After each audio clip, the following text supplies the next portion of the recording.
Welcome to Medieval History Channel 97, where the echoes of the past come alive. Step into the world of knights, castles, and forgotten legends as we journey through time together. Let history speak. Hello there, and welcome. Tonight, you're not just tuning into another history episode, you're entering a forgotten world, one layered in gold, shadow, and secrets. A world where the sands remember everything and the winds still whisper the names of the god kings who once ruled under the blazing Egyptian sun. If what you're seeking is a story both soothing and stirring, a journey into the past that gently pulls you closer to sleep while igniting wonder, then you're in exactly the right place. Before we begin, I'd love to hear from you. Where in the world are you listening from? Is it morning light casting soft shadows across your room? Or is the night wrapping you in stillness? Leave a comment, share a thought, and if this kind of calm, reflective storytelling brings you peace, consider subscribing so we can continue walking through time together. Let's begin. Close your eyes if you'd like. Picture an ancient land carved by a river of life, the Nile, snaking through golden deserts, past groves of date palms and fields of barley swaying in the breeze. Towering monuments pierce the horizon, their stones still echoing with the chants of forgotten priests. This was Egypt, majestic, eternal, mysterious, a civilization that flourished for over 3 millennia, inscribing its legacy into the bones of the earth and the stars above. And at the very center of this dazzling empire stood the Pharaohs, divine rulers cloaked in silk and secrecy. They were worshipped as gods, feared as kings, and obeyed as absolute masters of land and soul. But behind the regal facade, behind the glittering crowns and elaborate temples, lay something far more complicated. A deeper darkness, a haunting hunger for immortality, an obsession with control that touched not only the living, but the dead. Over the next hour, we'll peel back the layers of myth and grandeur to reveal the truth. Raw, intimate, and sometimes unsettling. You'll walk through the royal palaces where golden opulence masked toxic rivalries and twisted loyalties. You'll witness royal marriages that blurred the lines between sacred duty and forbidden desire. And you'll feel the weight of their beliefs, that death was not an end, but a door that had to be forced open with power, blood, and ritual. We'll confront their desperate quest to conquer the afterlife. The towering pyramids, the hidden tombs, the mummified bodies preserved for eternity, each tells a tale of fear as much as faith. And yes, in some corners of this ancient world, the price of a pharaoh's passage into eternity was paid in human lives. Together, we'll meet extraordinary figures. Hatshepsut, the queen who became king and ruled with strength and grace. Akhenaten, the heretic who shattered religious order in pursuit of his one true god. Tutankhamun, the boy king wrapped in mystery and myth. And Ramses the Great, whose ambition and ego left scars as grand as his monuments. Their lives were not just stories, they were symbols. Symbols of humanity's timeless hunger for meaning, for power, for permanence in a world that constantly changes. So dim the lights, let your breath slow, let the pull of ancient Egypt guide you inward, toward stillness, toward wonder, toward dreams laced with history. But before we dive too deep, let's take a moment to see Egypt not as fragments in a museum, but as a living, breathing civilization in its prime. From around 3100 BCE to 30 BCE, ancient Egypt stood as one of humanity's most extraordinary achievements. Born from the vision of King Menes, who united warring tribes into one kingdom along the life-giving Nile, Egypt soon became a beacon of wealth, innovation, and spiritual complexity. It was here that writing was carved into stone, gods were born from nature and myth, and power became eternal. Let's walk together into this majestic and mysterious world. Let's remember what was lost, and maybe in doing so, rediscover something sacred in ourselves. Its lands stretched wide and magnificent, from the sun-drenched shores of the Mediterranean Sea to the scorched depths of Nubia in the south. This was not merely a kingdom, it was a realm carved out of myth and miracle. The pharaohs stood at the helm of a centralized state, upheld by a labyrinthine bureaucracy and fueled by astonishing innovations. Ox-drawn plows that tamed the soil, sailboats that danced with the Nile wind, and a culture so rich it gave birth to eternal masterpieces of art, architecture, and sacred verse. Among their most profound legacies was one of the world's earliest writing systems, hieroglyphics, etched in stone with a reverence that still whispers across millennia. They charted time itself with a 365-day calendar that predicted the Nile's annual flood with uncanny, almost divine precision. Yet beyond these intellectual feats stood their most imposing, enduring triumphs. The Great Pyramids, sprawling temples, and tombs carved deep into the bones of mountains. These were not just monuments, they were the pharaoh's thunderous declarations of godhood, cast in stone. Every column and corridor radiated a singular message: we were here, and we were eternal. To the pharaohs, this fleeting human life was never the end. It was the prologue. They poured unimaginable wealth and human labor into building not only their kingdoms, but their afterlives. Eternity, for them, was a destination meticulously engineered. And at the very heart of this divine empire stood the pharaoh, the living embodiment of Horus, bridging heaven and earth. This sacred king, or on rare occasions queen, was more than a ruler. They were the axis of the cosmos itself, the guardian of Ma'at, cosmic balance. Every ritual performed, every war waged, every edict issued carried the weight of divine expectation. They commanded with absolute authority over the land, the temple, and the battlefield. To disobey the pharaoh was to disrupt the harmony of the universe. But such glory came at a steep and often sinister price. Beneath the gold and alabaster was a life tightly bound by ritual, superstition, and unrelenting scrutiny. Royal siblings wed to preserve divine bloodlines. Beloved pets and hand-picked servants entombed alive to serve in the afterlife. Some pharaohs dared to demand worship as living gods, others sanctioned human sacrifice to seal their spiritual dominion. Power of this magnitude cast long shadows, and so as we step beyond the gilded walls and into the private chambers and sacred rites of these ancient rulers, we must prepare to encounter a world that is at once resplendent and ruthless, seductive and deeply unsettling. This is a journey into the beating heart of one of history's most mesmerizing civilizations. Imagine now, a single day in the life of a pharaoh at the peak of the New Kingdom around 1500 BCE. Dawn breaks not with noise, but with reverence. The first light glows golden upon the polished limestone walls of the palace in Thebes. Within its hallowed halls, silence reigns, broken only by the gentle strains of blind harpists welcoming the sun that their melodies a sacred offering to Ra. Servants move like whispers across the floors, their bare feet brushing cool stone as they bear silver trays laden with honey cakes, figs, and sweet beer to awaken the king's senses. In the courtyard, where papyrus blooms sway and fountains murmur softly, tame baboons groom one another beneath the trees. A lion cub stretches in the shadows, yawning as birds flit through shafts of morning light. The pharaoh, veiled in the mystery of divinity, emerges from his inner sanctum. His body glistens from oils, his skin shaven smooth by the steady hands of his attendants. Lined with kohl and malachite, his eyes flash with both beauty and command. Every motion, every breath is deliberate, imbued with sacred purpose. This is not just a man, this is a God who walks among mortals. And this, dear reader, is where our journey truly begins. Gold and electrum gleam like captured sunlight at his throat and wrists, their brilliance a quiet echo of eternity. An exquisite crown, shaped like a falcon in flight, circles his brow, not merely an ornament, but a solemn emblem of his sacred bond with Horus, god of kingship and the sky. Thus adorned, not as a man, but as a living god, he strides forward into the weighty rhythms of his day, each moment scripted by duty, belief, and divine expectation. His first steps lead him not to comfort, but to reverence.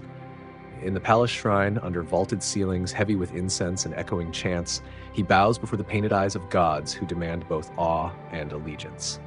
Re, radiant god of the sun, Osiris, lord of the underworld, his own forebears, now ascended and divine. The air quivers with sacred utterance as priests sing, and the pharaoh lowers himself in humble prostration, a paradox of power kneeling before even greater power. Once his spiritual debts are paid, the king becomes ruler once more. Draped in gold, he ascends his throne of judgment. His vizier reads petitions from near and far, disputes over land, whispers of trade, plans for monumental projects that will etch his reign into stone. Though he listens, though he consults, the final word rests with him alone. It must. He is both mortal sovereign and celestial vessel. The day unfolds in a blur of spectacle and ceremony, each act crafted to affirm the divine order of things and his place at its heart. He rides through the streets in a chariot of shining bronze. The people cheer, not just for a ruler, but for a god made flesh. He tosses golden amulets and sacks of grain into the crowd, his generosity a calculated miracle. At a temple's consecration, he strikes the ground with a golden mallet, sealing the earth with magic and intention as the priests chant the names of gods older than memory. Yet beneath this splendor, a current of fear and ritual caution runs deep. The pharaoh steps into each room with his right foot first, a silent war against evil spirits. He eats only with his left hand, his right kept pure for sacred communion. His shadow must never touch a priest or a statue of a god. Even his darkness is bound by taboo. For in this world of divine spectacle, one misstep could unleash chaos upon the land. As the sun god Re sinks into the western sky, the pharaoh retreats, not to rest, but to recover. In his private quarters, lulled by the sway of dancers and the music of harps, he sips date wine from a goblet of gold. Laughter may pass his lips, but his eyes drift towards something far beyond the present. Even in these quiet hours, death watches from the corners, whispering reminders of his own mortality. Because he knows, he has always known, that even a god in flesh is still a man in time. And this life, for all its splendor, is but a breath compared to the eternal fields of the afterlife. That is why his tomb in the Valley of the Kings grows more elaborate with every passing season, a sacred palace of stone and shadow where he will dwell forever, far from mortal decay. But eternity does not come easily. It must be earned, and before he can step into the field of reeds, he must survive the serpentine corridors of his own palace, where the gravest dangers lie not outside, but within. The double crown is heavy, not only with power, but with peril, and even gods must watch their backs. From the very moment he ascends the throne, a pharaoh carries a burden far greater than mere rulership, the pressure to secure a male heir, to extend a divine bloodline that must never falter. But within the gilded walls of the palace, where the sacred pursuit of purity led kings to marry their sisters, and at times even their own daughters, succession was never a simple matter of lineage. It was a battlefield of quiet manipulation and whispered conspiracies. A world where love, duty, and ambition collided behind the curtains of splendor. The great royal wife, often the king's own half-sister, wore her crown not only with elegance, but with calculated intent. Bound by blood and title, she maneuvered like a seasoned strategist, weaving alliances with priests and courtiers to secure her son's future, even if it meant toppling an older heir. In this glittering maze of power, maternal instinct merged with political ambition, and the stakes were nothing less than eternity. Egyptian history is steeped in such shadowy rivalries. Behind the grandeur, the perfumes, and the polished stone, there thrived a ruthless contest for survival and supremacy. Consider the extraordinary rise of Hatshepsut, a woman who, instead of fading into the background as a mere regent, claimed kingship for herself. For over 2 decades, she ruled as a sovereign in a man's world, cloaking herself in royal regalia and even donning the ceremonial beard of a king. Her transformation was more than political. It was spiritual, defiant, and hauntingly lonely. And then there was Akhenaten, the heretic pharaoh whose spiritual fervor ignited a religious revolution. He shattered centuries of tradition by exalting Aten, the sun disk, as the one true god, silencing all others. In a gesture of absolute devotion, he abandoned his birth name, moved the capital to a desolate place of his choosing, and turned against the powerful priesthood of Amun. His vision was radical, his rule unstable. The palace grew tense with betrayal and uncertainty, and in the end, it was his young son, the fragile Tutankhamun, who was left to restore what had been broken. But perhaps the darkest shadows of pharaonic power lie not in palatial scheming or theological reform, but in the chilling practice of human sacrifice. In the tombs of the earliest kings, rulers like Djer and Jet, archaeologists uncovered grim evidence of retainer sacrifices, dozens of servants laid to rest by force, believed to be fated to serve their sovereigns beyond death. These were not mythic tales. They were real people, silenced in the name of divine loyalty. Some pharaohs, like King Aha, even went to the grave with their pets, golden trinkets, and, disturbingly, piles of human hair, likely sheared from sacrificial victims. It is a gruesome chapter in Egypt's otherwise magnificent story, a reminder of how divine status, when unchecked, can blur the line between reverence and horror. Thankfully, such horrors faded with time. By the end of the Old Kingdom, the Egyptians found more symbolic, less bloody ways to equip their kings for eternity. But the memory remains, an unsettling echo that cuts through the majesty of pyramids and painted tombs, reminding us of the terrible distance between god-kings and the mortals beneath their feet.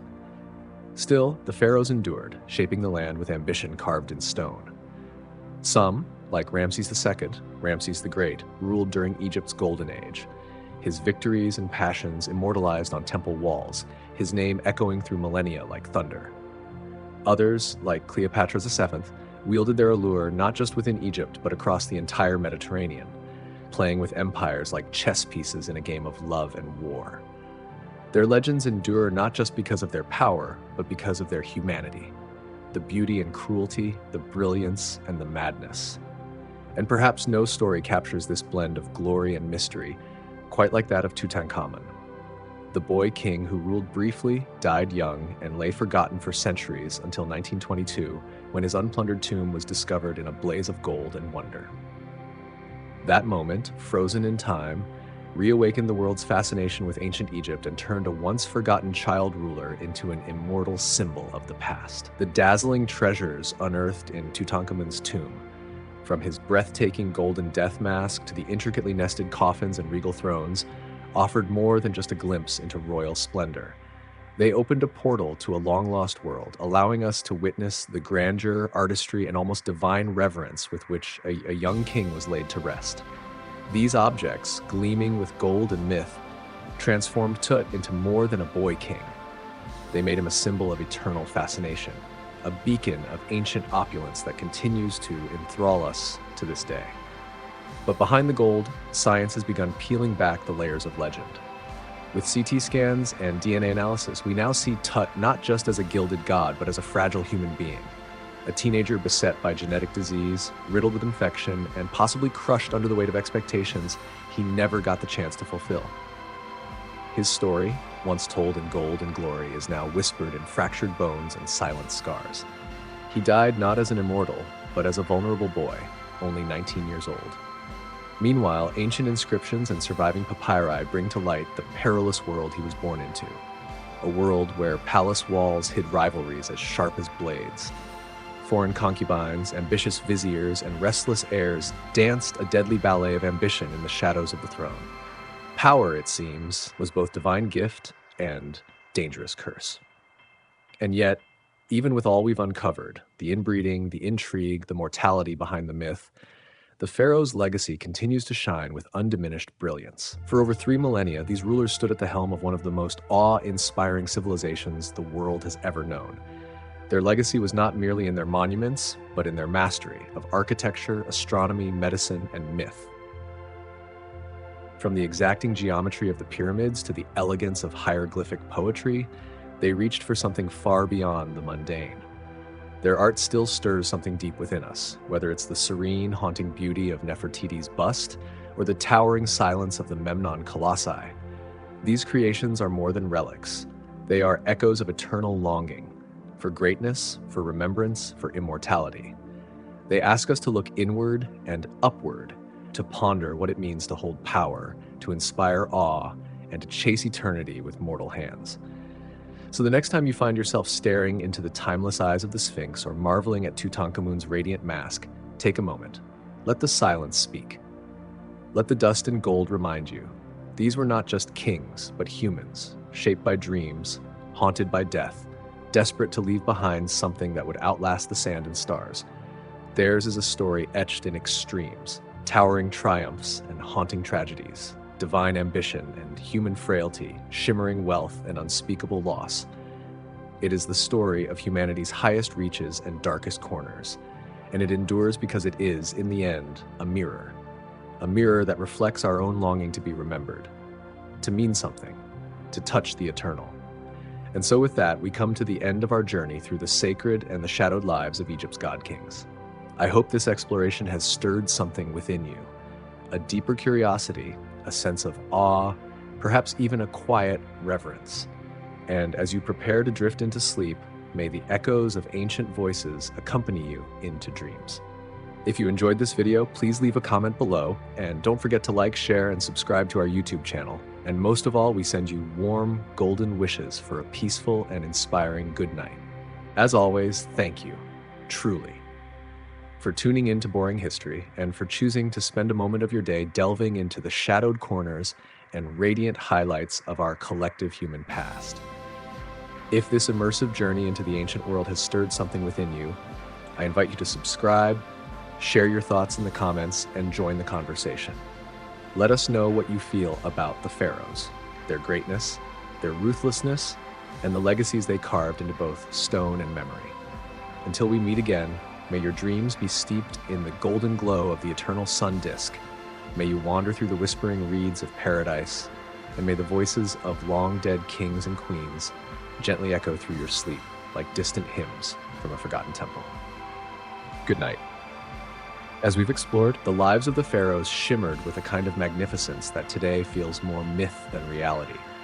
Gilded in gold, wrapped in linen, and steeped in the perfume of incense and divine authority. Yet behind this dazzling veil was a much more human and far more haunting truth. Few rulers embodied this duality more fully than Ramses II, better known as Ramses the Great. He ascended to the throne around 1279 BC and ruled for a staggering 66 years, shaping Egypt with a will of iron and a vision of eternal fame. His reign was a time of unprecedented wealth, stability, and architectural ambition. From colossal temples to towering statues, his mark was etched, sometimes quite literally, across the face of Egypt. These monuments weren't just constructions, they were declarations, statements of divinity, proof that Ramses was not merely a man, but a god made flesh. But beneath the splendor lay something far darker, a hunger for immortality so vast it consumed the lives of countless others. He erased the names of earlier kings, seizing their legacies for himself. He fathered over 100 children, not out of love, but as a means of asserting his boundless virility and godlike power. The statues he built of himself, some reaching over 80 feet in height, weren't just celebrations. They were monuments to a narcissism so absolute it defied mortality. And in death, he demanded no less than in life. His mortuary complex, the Ramesseum, was a kingdom in itself. Priests, artisans, slaves, all devoted their lives to serving a man who was no longer among the living. And when Ramses died, he ensured that many of them would follow him. Excavations suggest that servants, concubines, even his pet lion were ritually sacrificed, laid to rest beside him, posed as though still waiting to serve. Their stillness in death mirrors the silence that comes with unchecked power. There are no voices of dissent in a world where the king is a god. Ramses ruled a golden age, yes, but it was a golden age paid for in blood, bone, and bondage. He was not alone. Amenhotep III, Akhenaten, Tutankhamun, Cleopatra, each in their own way wielded power that bent the rules of life, death, and morality. They changed the gods, rewrote traditions, and destroyed anyone who stood in their way. The pharaohs lived above the laws of men and often above the reach of consequence. They remind us that the pursuit of immortality is not always a noble endeavor. Sometimes it's a chilling testament to what happens when mortals crown themselves divine and believe the world exists to serve their eternity. So the next time you gaze upon a golden mask, a towering obelisk, or the haunting eyes of a mummified king, remember not just the glory, but the cost. The promise of a glorious afterlife made megalomaniacal excess not only acceptable, but inevitable. When you believe you will live forever, why not build mountains of stone, enslave thousands, and demand worship? The pharaohs didn't just seek to rule Egypt, they aimed to conquer eternity itself. But in the end, like all who try to make gods of themselves, they met the one fate no power can evade: death. No matter how grand the tomb, how precise the spells, how loyal the servants buried alive beside them, the pharaohs could not outwit mortality. For all their celestial ambition, they ended up the same way as the humblest laborer, bones wrapped in linen, crumbling under the weight of time. Their golden coffins were swallowed by sand, their names eroded by wind, their gods forgotten by the very people they ruled. Their legacy now stands less as a monument to glory and more as a warning, a cautionary tale echoed through the centuries to our modern age of strongmen and self-proclaimed demigods. Those who believe they stand above morality, above consequence, would do well to remember: the great equalizer comes for all. Whether king or commoner, tyrant or servant, time does not discriminate. 3,000 years later, we are still uncovering their secrets, still haunted by their shadows, still dazzled by their treasures and disturbed by what they reveal. Behind every triumph carved into temple walls lies a story of obsession, domination, and denial. We are left with mummies, monuments, and mysteries, but also with questions that refuse to stay buried. What kind of soul believes he can transcend death? What kind of society follows him into the abyss? As archaeologists brush away the sands of time, what they uncover is not just gold and granite, but the unflinching reflection of human desire for power, permanence, and meaning. The pharaohs remind us of both the heights we can climb and the delusions that can drag us into darkness. And so they linger, etched in stone, wrapped in myths, cloaked in gold and silence. Spectral rulers of a lost world. They may no longer walk among us, but their stories do. Their reigns may be long over, but their echoes still whisper through the ruins. And somewhere, deep beneath the Valley of the Kings, the final chapters of their lives still wait to be told, fragments of a glory that could not defy the passage of time. As we drift to sleep, minds filled with golden masks and sacred rituals, we might shiver with awe. For once, these beings held the power of life and death, of heaven and earth, only to be undone not by war or rebellion, but by the one force no one can escape, themselves. The next morning, the sun would rise again over the Nile, and the pharaoh, god among men, would begin his sacred duties. He would be bathed in holy water, his body cleansed by priestly hands in quiet reverence. Linen robes would be draped across his skin, each fold a symbol, each thread a prayer. The crook in his hand was not just a scepter, it was the sign that he was shepherd to his people. The flail, not merely an accessory, represented his divine right to punish.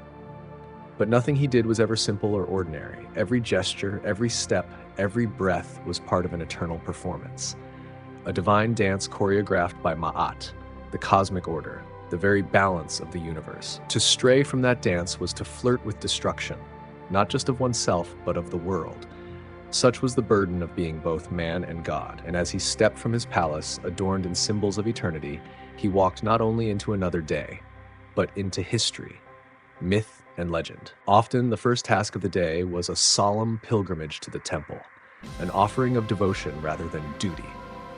As the high priest of every temple in Egypt, the pharaoh bore not only the crown, but the unbearable weight of divine expectation. In the stillness of the sanctuary, he would approach the cult statues with reverent care, delivering sacred offerings, chanting spells older than memory, and burning fragrant incense in quiet communion with the gods. Each ritual had to be executed with unwavering precision. There was no room for error, no forgiveness for a faltering hand or a forgotten word. These rites were more than mere tradition. They were the gears of a cosmic machine that held the universe together. A single misstep could unravel the balance between chaos and order, and behind the ceremonial grandeur lay a haunting truth. The pharaoh's smallest mistake could doom his people. Imagine the crushing pressure of that responsibility, the anxiety carved into every gesture, every breath. The famed pyramid texts etched into tomb walls were more than sacred inscriptions. They were survival guides for the afterlife, a script for the soul to follow when stripped of all earthly power. Only after completing these sacred duties could the pharaoh turn to the earthly realm of power.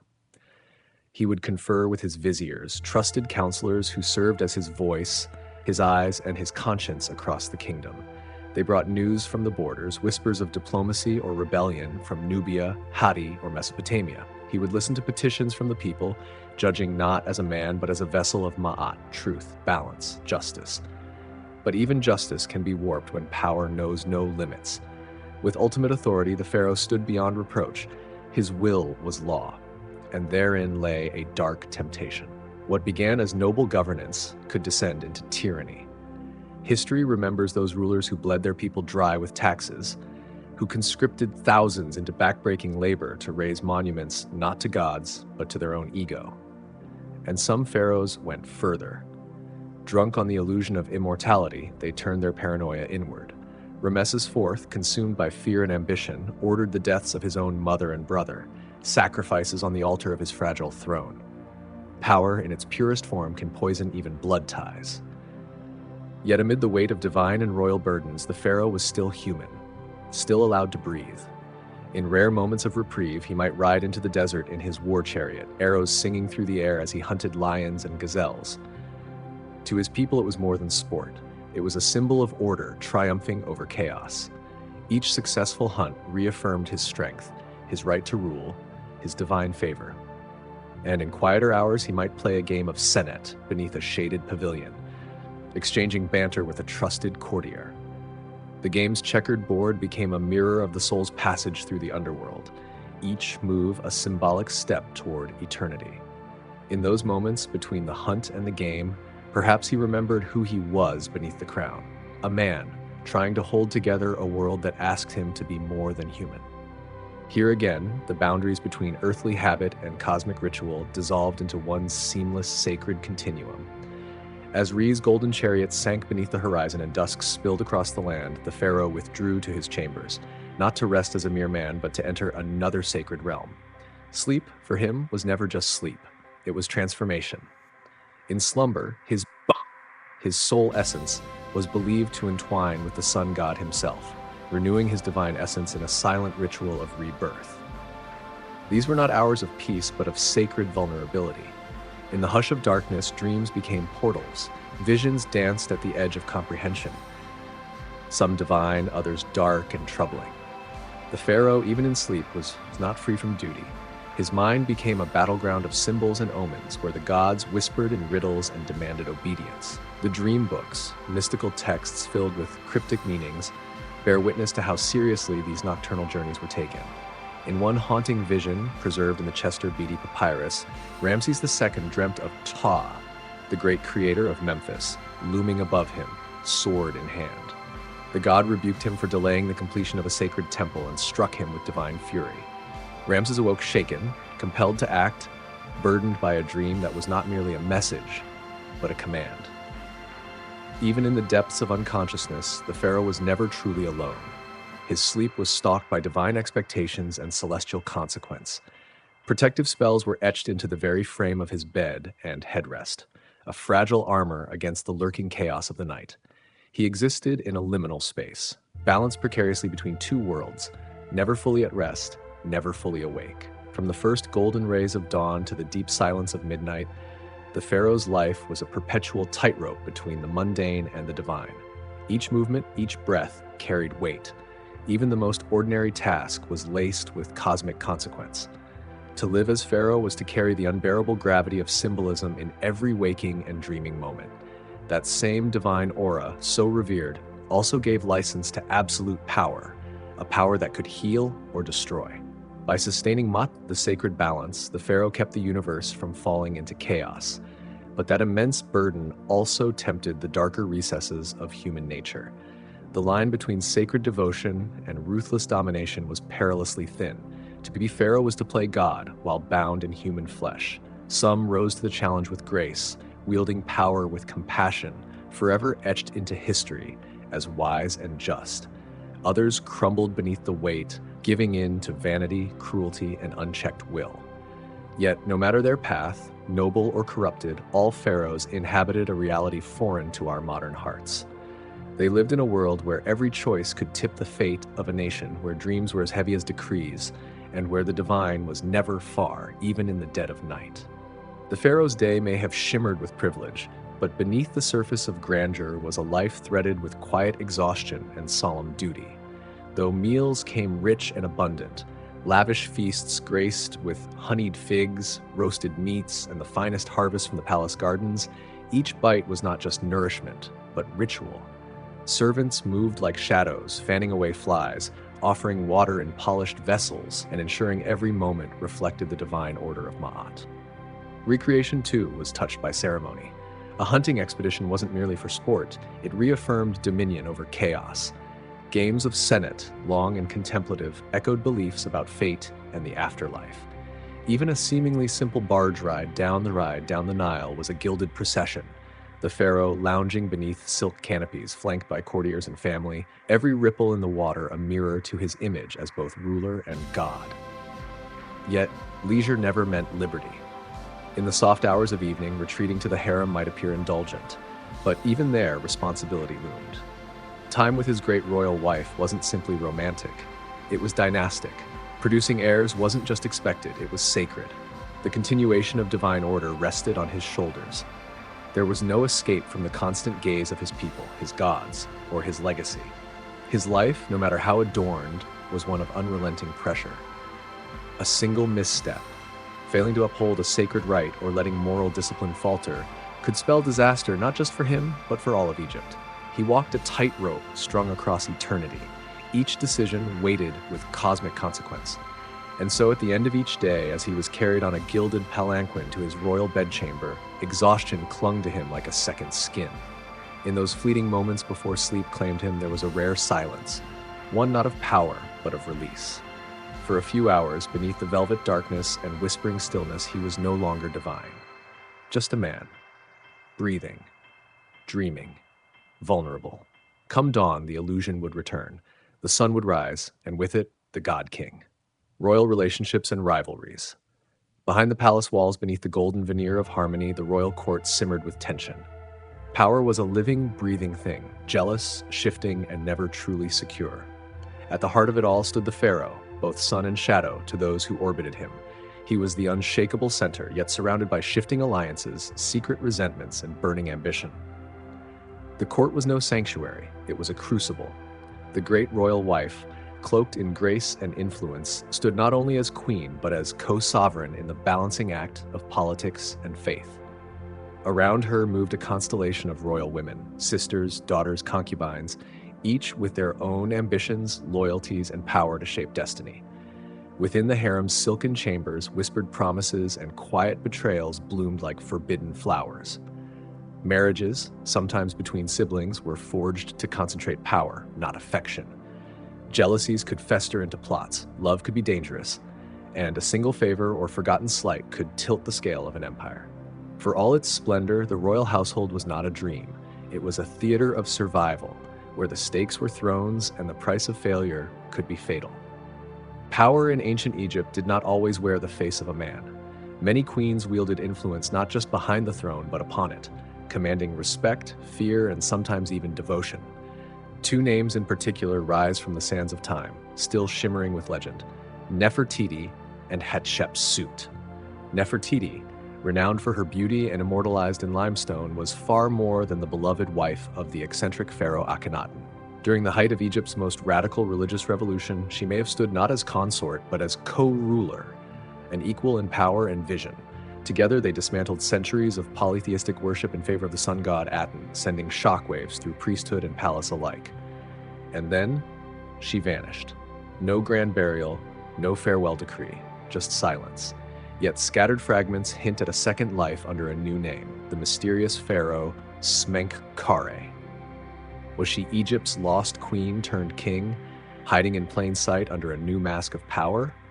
We may never know, but the very possibility pulses with mystery.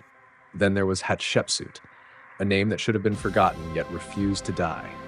Daughter of a king, wife to a king, mother of a king. She knew the palace like a second skin. When her stepson, the boy Thutmose III, ascended the throne, Hatshepsut took up the role of regent. But regency wasn't enough. In a breathtaking display of ambition and brilliance, she claimed the throne outright, adopting the full titles and garb of a pharaoh, even altering the language of her name to shed its femininity. For over 2 decades, Egypt was ruled not by a woman in waiting, but by a woman reigning, in gold, in stone, in divine authority. Under her rule, Egypt flourished. Temples soared, trade blossomed, and prosperity wrapped the land like the rising Nile. Only in death did her stepson step into the light she had so powerfully filled. But make no mistake, being queen in Egypt's gilded halls was far from serene. The palace, for all its perfumes and silks, was a battleground of veiled daggers and whispered poison. A queen had to constantly protect her position, her legacy, and most of all, her child's claim to the throne. In the glittering court of Ramses II, his chief wife Nefertari found herself locked in a relentless war of wits and charm against the formidable secondary wife, Isetnefret, mother of the heir apparent. Court gossips whispered of lavish feasts used to outshine one another, of slanderous inscriptions hidden in temple walls, of quiet favors won in shadowed corridors. Every smile was a mask, every gift a weapon. In the end, it was Isetnefret who triumphed, watching her son, Merneptah, claim the throne after years of bitter intrigue. But victory came not without scars. These rivalries weren't deviations from palace life, they were its lifeblood. And tangled within this web of power plays was one of the most disturbing threads of all: incest. To the modern mind, it's repulsive. To the ancient mind, it was divine necessity. Royal blood was sacred, and to dilute it with common lineage was, in their eyes, to offend the gods. Pharaohs married sisters, daughters, sometimes even their own mothers, to preserve the purity of the divine line. The practice reached grotesque heights under the Ptolemaic dynasty, where family trees twisted into genetic nightmares. They married brothers and sisters generation after generation, creating a closed circuit of power that eventually sparked its own destruction. Cleopatra VII, dazzling and doomed, was born of this tangled legacy, the daughter of at least 3 consecutive generations of sibling marriages. Her dynasty's obsession with bloodline preservation may have produced brilliance, but also madness. By the time Rome rose and Egypt fell, the Ptolemaic throne had become a seat of ghosts, haunted by its own insatiable desire to keep divinity in the family. What emerges from these stories is not just grandeur or drama, but a deeper, aching truth, that even at the highest peaks of power, the human heart is fraught with fear of being forgotten, outshined, replaced. And it is this fear, not just ambition, that shaped the queens of Egypt into the powerful, ruthless, and unforgettable figures history still cannot look away from. But incest in the royal family wasn't just a Ptolemaic phenomenon. It was an age-old custom, deeply entwined with the mythic roots of Egyptian kingship itself. The pharaoh was not merely a man. He was Horus incarnate, the living son of Isis and Osiris, the divine siblings whose sacred union birthed the cosmic order. To marry one's sister then was not an aberration. It was devotion. It was emulation. It was divine alignment. By echoing the gods' own incestuous bond, the pharaoh wasn't breaking a taboo, he was walking in their footsteps. But such sacred mimicry came at a cost, both visible and hidden, mentally, physically, generationally. The tragic figure of Tutankhamun bears the evidence. Born of the union between Akhenaten and his sister, the boy king was frail, fragile, a child haunted by the legacy of divine purity. He suffered from a congenital cleft palate, a clubfoot that rendered him unable to walk unaided, and a host of other inherited afflictions. His short reign and his shorter life are stark reminders of what happens when tradition supersedes biology. But to the ancient Egyptians, bloodline was everything. The notion of sacred blood, untainted and direct from the gods, outweighed any understanding of heredity or health.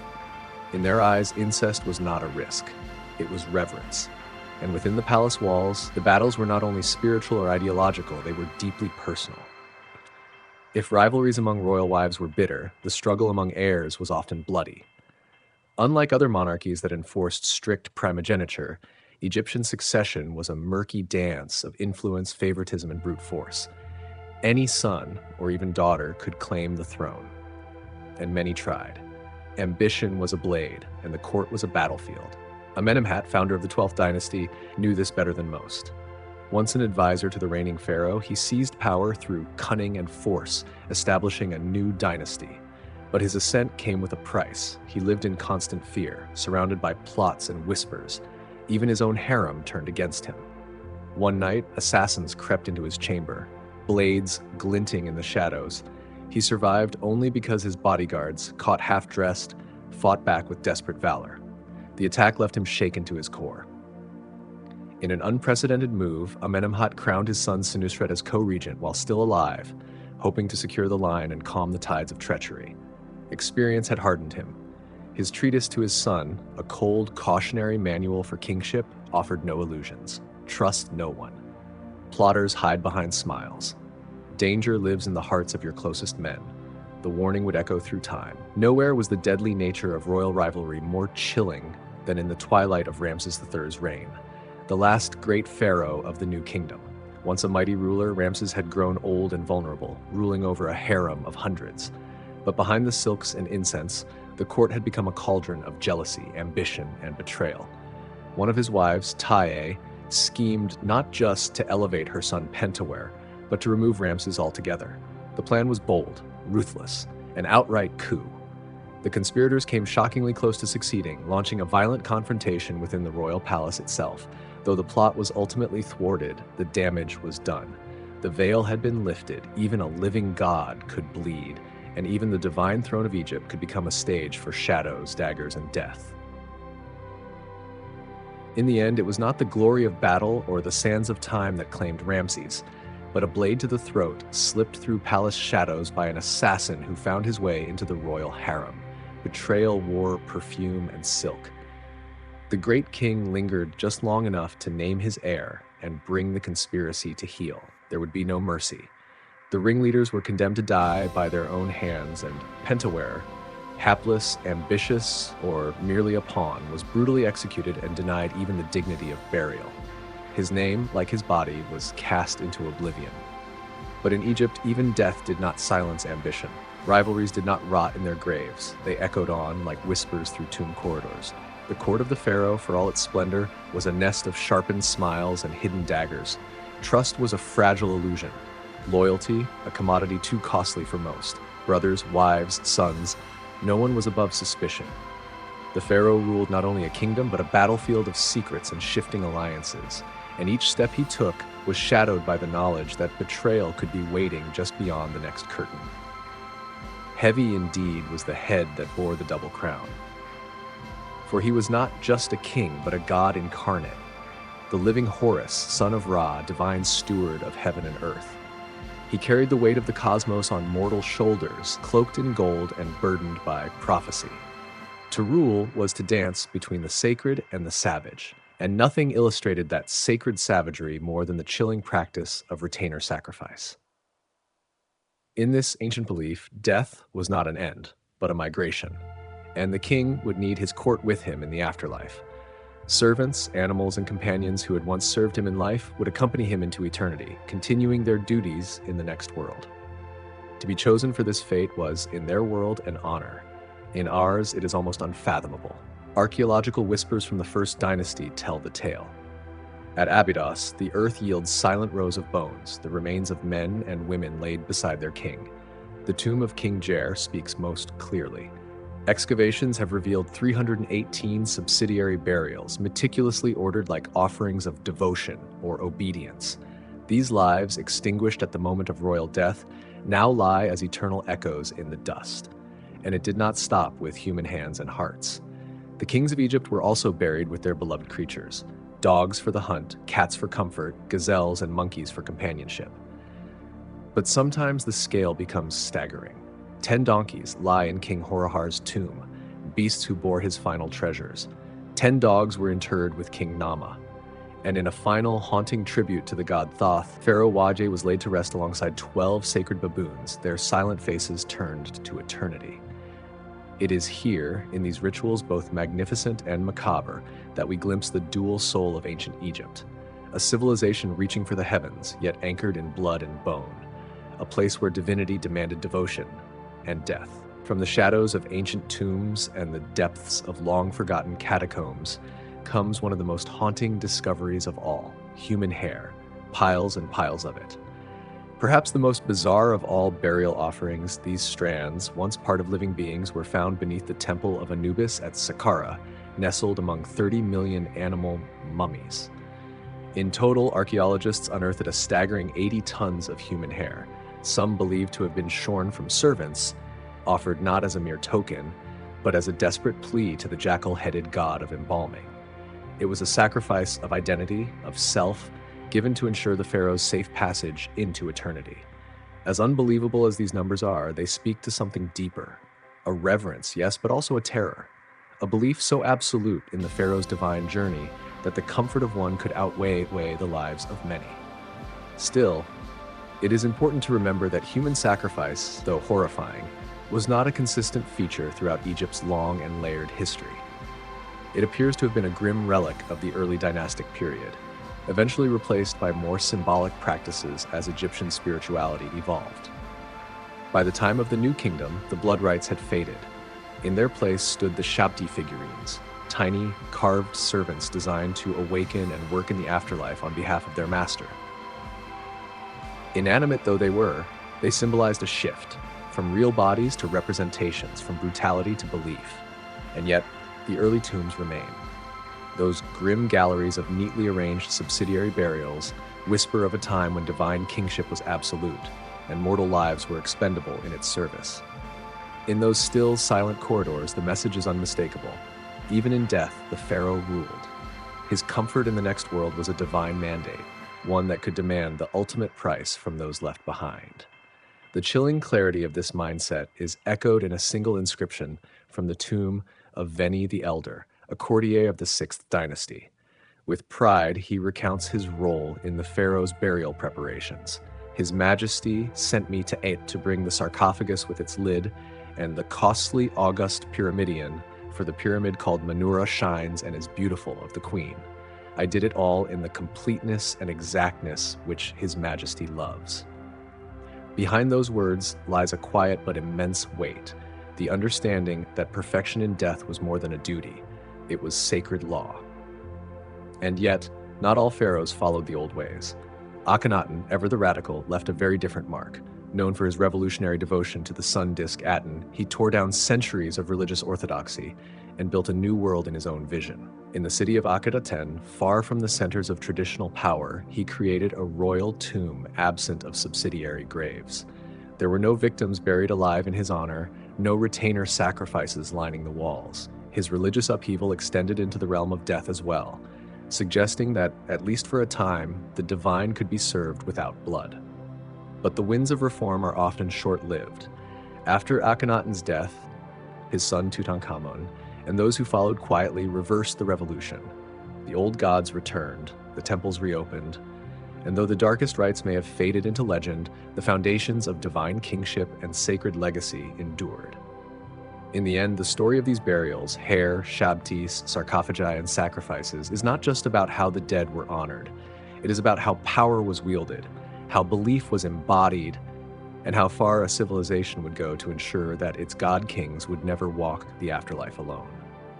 Tutankhamun's own tomb, that legendary chamber of wonders uncovered in 1922, held not only the traditional wealth of grave goods, but also something far more intimate and haunting: the tiny, mummified remains of his stillborn daughters.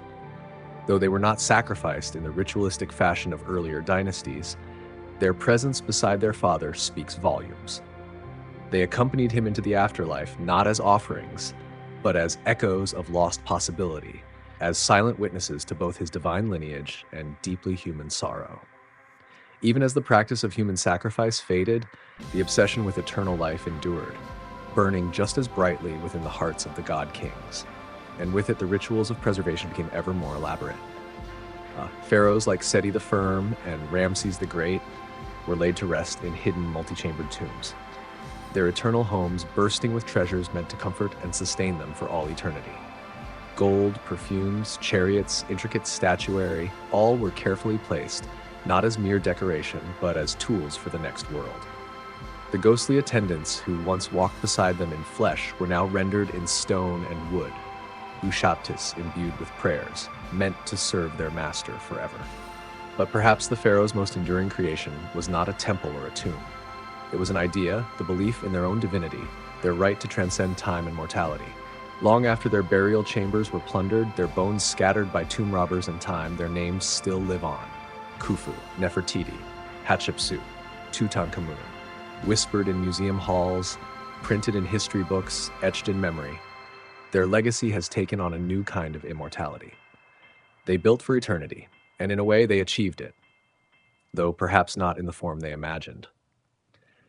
For the pharaohs, eternal life was never a hope. It was an expectation, a divine inheritance. Their very blood, they believed, was sacred. But for the common people, the afterlife was not a right. It had to be earned, through devotion, through labor, through faith. This chasm between the god-kings and the mortal masses is what renders their world so simultaneously awe-inspiring and alien to our own. It was a world where one person, by sheer accident of birth, could shape the lives of millions, command nature, reorder landscapes, and script their own eternity in stone. Such was the weight of pharaonic power, a staggering fusion of responsibility, fear, reverence, and isolation. They were sons of the sun, lords of the Nile, gods walking the earth. But still, They bled, they wept, they failed, they suffered from disease, they endured betrayal, loss, and grief. They grappled with the unbearable weight of expectation. And though their lives were gilded and magnified beyond anything we can imagine, they remain tethered to the same fragile thread of mortality that binds us all. This paradox of divine grandeur and raw humanity is what continues to draw us back to them, again and again. We gaze at the pyramids and the colossi with awe, but we are just as captivated by the quiet tragedies of a father burying his children, or a ruler dying young, his legacy left for others to define. The pharaohs were impossibly grand, but they were also profoundly human. And perhaps that is their true legacy, not just the monuments they left behind, but the reminder that even those who claimed eternity still longed, suffered, and loved in the brief and precious span of a single life. And that, more than any monument or mummy, is their most enduring legacy, the reminder that even the most exalted among us are still at their core human. Beneath the crowns and jewels, beyond the incense smoke and solemn chants, even a pharaoh was simply a soul walking through the world, grappling with mortality and yearning, like all of us, for something eternal. The ancient Egyptians believed that to speak the name of the dead was to make them live again. And so, perhaps unknowingly, we become part of their afterlife. Each time we whisper their names, recount their stories, or stand in awe before their tombs, we call them back into existence. In remembering them, we give them life once more. They built pyramids to touch the sky, carved their deeds into stone, and filled their tombs with dreams of forever. And in doing so, they carved themselves into the very bones of history. The pharaohs are gone, yes, but they are not forgotten. They live in our imagination, in our books and documentaries, in the vibrant colors of tomb paintings that still glow after millennia. And so we keep them, with reverence, with wonder, with the soft murmur of their names echoing down the corridors of time. We lay them to rest again and again, each time we remember. Sleep well, god kings and queens of the Nile. May your Ka endure. May your Ba soar freely. May your stories echo through the ages like wind across desert stone. And to you, dear listener, thank you for journeying with us into the shadows and splendors of the ancient past. May the peace of the pharaohs be with you, and may your dreams tonight be as serene and fragrant as lotus blossoms drifting gently down the Nile. Good night. The sheer magnitude of power held by the ancient Egyptian pharaohs is still staggering, even from the distance of thousands of years. As living gods, they walked the earth cloaked in divine authority, wrapped in luxury that defied imagination. But with that divine crown came a heavy burden. For all their privilege, the throne of Egypt was no easy seat. It was a stage for ambition, betrayal, and the terrifying pressure of maintaining cosmic balance. Take, for example, the pharaoh's daily existence. It wasn't simply a life of leisure and indulgence, though it might have appeared so from the outside. Yes, there were lavish feasts, servants at every command, and pleasures like boating on sacred lakes or playing senet under the palms. But underneath that opulence was an unrelenting structure of sacred duty. Every action, every moment of the day was governed by ritual. The pharaoh was not just a ruler, he was the earthly vessel of divine will, the guardian of Ma'at, the cosmic order. From dawn to dusk, he was bound by ceremonies, offerings, and invocations, performing the sacred choreography that held the universe together. He could not simply wake and act on whim. He was watched by priests, revered by people, and expected by the gods to maintain harmony in a world that teetered constantly on the edge of chaos. The throne offered immortality, but only at the price of freedom. In the end, the life of a pharaoh was not just gilded, it was also caged. And as we peer back through the veils of time, perhaps the most profound realization is this: their greatness was built on both reverence and fear, brilliance and burden. And like all of us, they too longed to be remembered, and so we remember them. The Egyptians believed that the pharaoh wasn't merely a king, he was the vital link between heaven and earth. And so each ritual he performed wasn't just symbolic, it was essential. If the pharaoh failed in his duties, the sun might not rise, the Nile might not flood, the crops might wither. The fate of an entire civilization, its seasons and its survival, was believed to hinge on the discipline and devotion of a single man. That's more than power. It's an unbearable weight to carry. Even something as simple as personal grooming was transformed into a sacred act. To wash in water drawn from the Nile was to be cleansed not just physically, but spiritually. Shaving the head, layering perfumes, painting the face, these weren't acts of vanity, but signs of transcendence. A visual declaration that the pharaoh did not belong to the world of mortals, but to the divine. Yet, behind the image of radiant divinity was a tightly choreographed and suffocating existence. From the moment he rose to the time he withdrew for rest, the pharaoh's life was dictated by rituals, protocols, and expectations. Every petition heard, every temple visited, every decree issued. Each moment was part of an intricate dance of performance, meant not only to rule a nation, but to uphold cosmic balance. Even in leisure, he could never truly relax.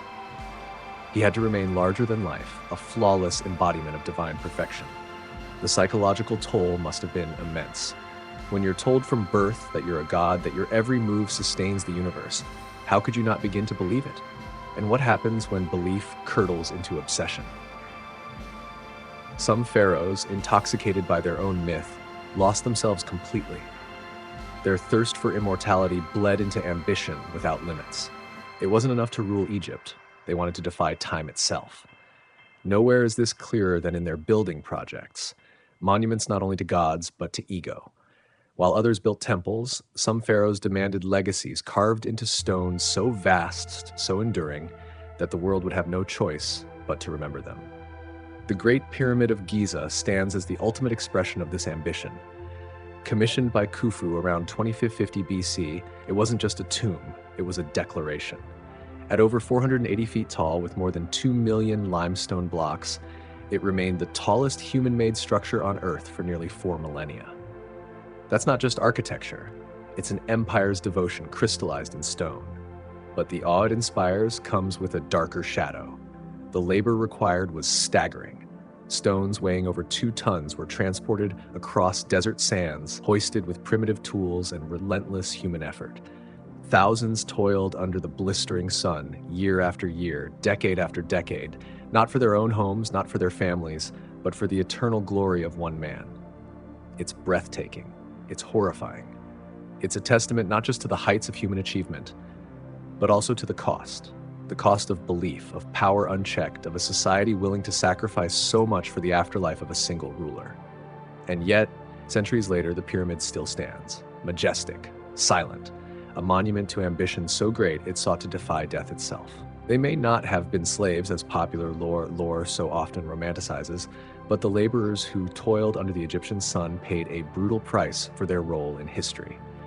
The skeletal remains unearthed from workers' cemeteries speak volumes. Bones etched with arthritis, spines twisted by constant strain, limbs bearing the unmistakable marks of trauma and toil. These were not nameless slaves, but skilled workers, craftspeople, and laborers, real human beings whose bodies carried the burden of the pharaoh's eternal dreams. Eventually, pyramid building lost its appeal. Perhaps the cost, both human and material, became too steep, even for the divine rulers of Egypt. But death was still an opportunity to flaunt one's wealth, and the elite found new ways to leave their mark on eternity.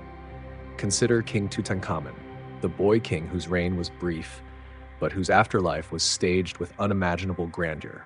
Though he died young, his tomb whispered of boundless riches and divine splendor. When Howard Carter breached its sealed doors in 1922, the modern world stood breathless. Inside lay over 5,000 treasures, each more dazzling than the last. Golden shrines layered one inside another like sacred puzzle boxes, jeweled daggers and ebony furniture, perfumes still fragrant after centuries, fine linens, and even food and wine, every necessity for a king in the afterlife. This discovery sparked a frenzy. Tutmonia swept the globe, and with it, a new wave of fascination for Egypt's mysterious past. But beneath the shimmering gold and global awe, a darker truth lingered. Even minor pharaohs like Tutankhamun were lavished with breathtaking excess. The grave was not a resting place. It was a palace of eternity, built on the backs of others. Some rulers demanded more than gold. They took with them the living. Retainer sacrifice, a chilling practice from Egypt's earliest dynasties, saw loyal courtiers, servants, and even animals buried alive or slain to accompany their king into the next world. At the royal necropolis of Abydos, archaeologists unearthed haunting scenes, rows of bodies arranged meticulously around the pharaoh's tomb. Court officials, attendants, guards, dogs, all silenced in death so their master would not journey alone. These were not symbolic offerings. These were lives ended, loyalty enforced by the blade or poison, all in service to a man-god's immortality. It's a disturbing testament to the lengths power once reached, even beyond the veil of death. Thankfully, such practices faded by the Old Kingdom, yet the fact they ever existed is enough to send a shiver down the spine. It reminds us that for all their achievements, the pharaohs wielded a terrifying kind of authority, absolute, unquestioned, and at times inhuman. Even as mummification techniques reached extraordinary levels of sophistication and the Valley of the Kings filled with secret tombs carved deep into the earth, the contrast between royal eternity and common mortality was brutally clear. While pharaohs were enshrined in gold, wrapped in fine linen, and surrounded by treasures fit for a god, the average Egyptian was buried in a shallow pit with little more than a handful of clay amulets, if anything at all. It was a chasm of inequality that extended beyond life and into death. This staggering disparity inevitably gave rise to a shadow industry, tomb robbing. Driven by desperation, greed, or rebellion, many Egyptians, perhaps even some who once served the very kings they defiled, broke into the sacred resting places of the elite. For all their divine titles and lavish burial rites, not even the pharaohs could secure the peace they so meticulously planned for in death. Ramses II is a haunting example. Revered as the greatest pharaoh of the New Kingdom, his reign stretched for 66 years, an era of unmatched splendor and military might. He carved his legacy across temples, battlefields, fields, and colossal statues, expanding Egypt's domain and constructing monuments that still inspire awe. Ramses the Great seemed destined to live forever, and yet in death his fate was far less glorious. His tomb was violated. His body, once prepared with divine precision, was broken, scattered, and repeatedly displaced. When archaeologist Gaston Maspero finally unwrapped Ramses's mummy in 1886, it was a grim sight. Bones were missing, a hole gaped in his skull. The great king had been reduced to a fragmented relic of what he once was.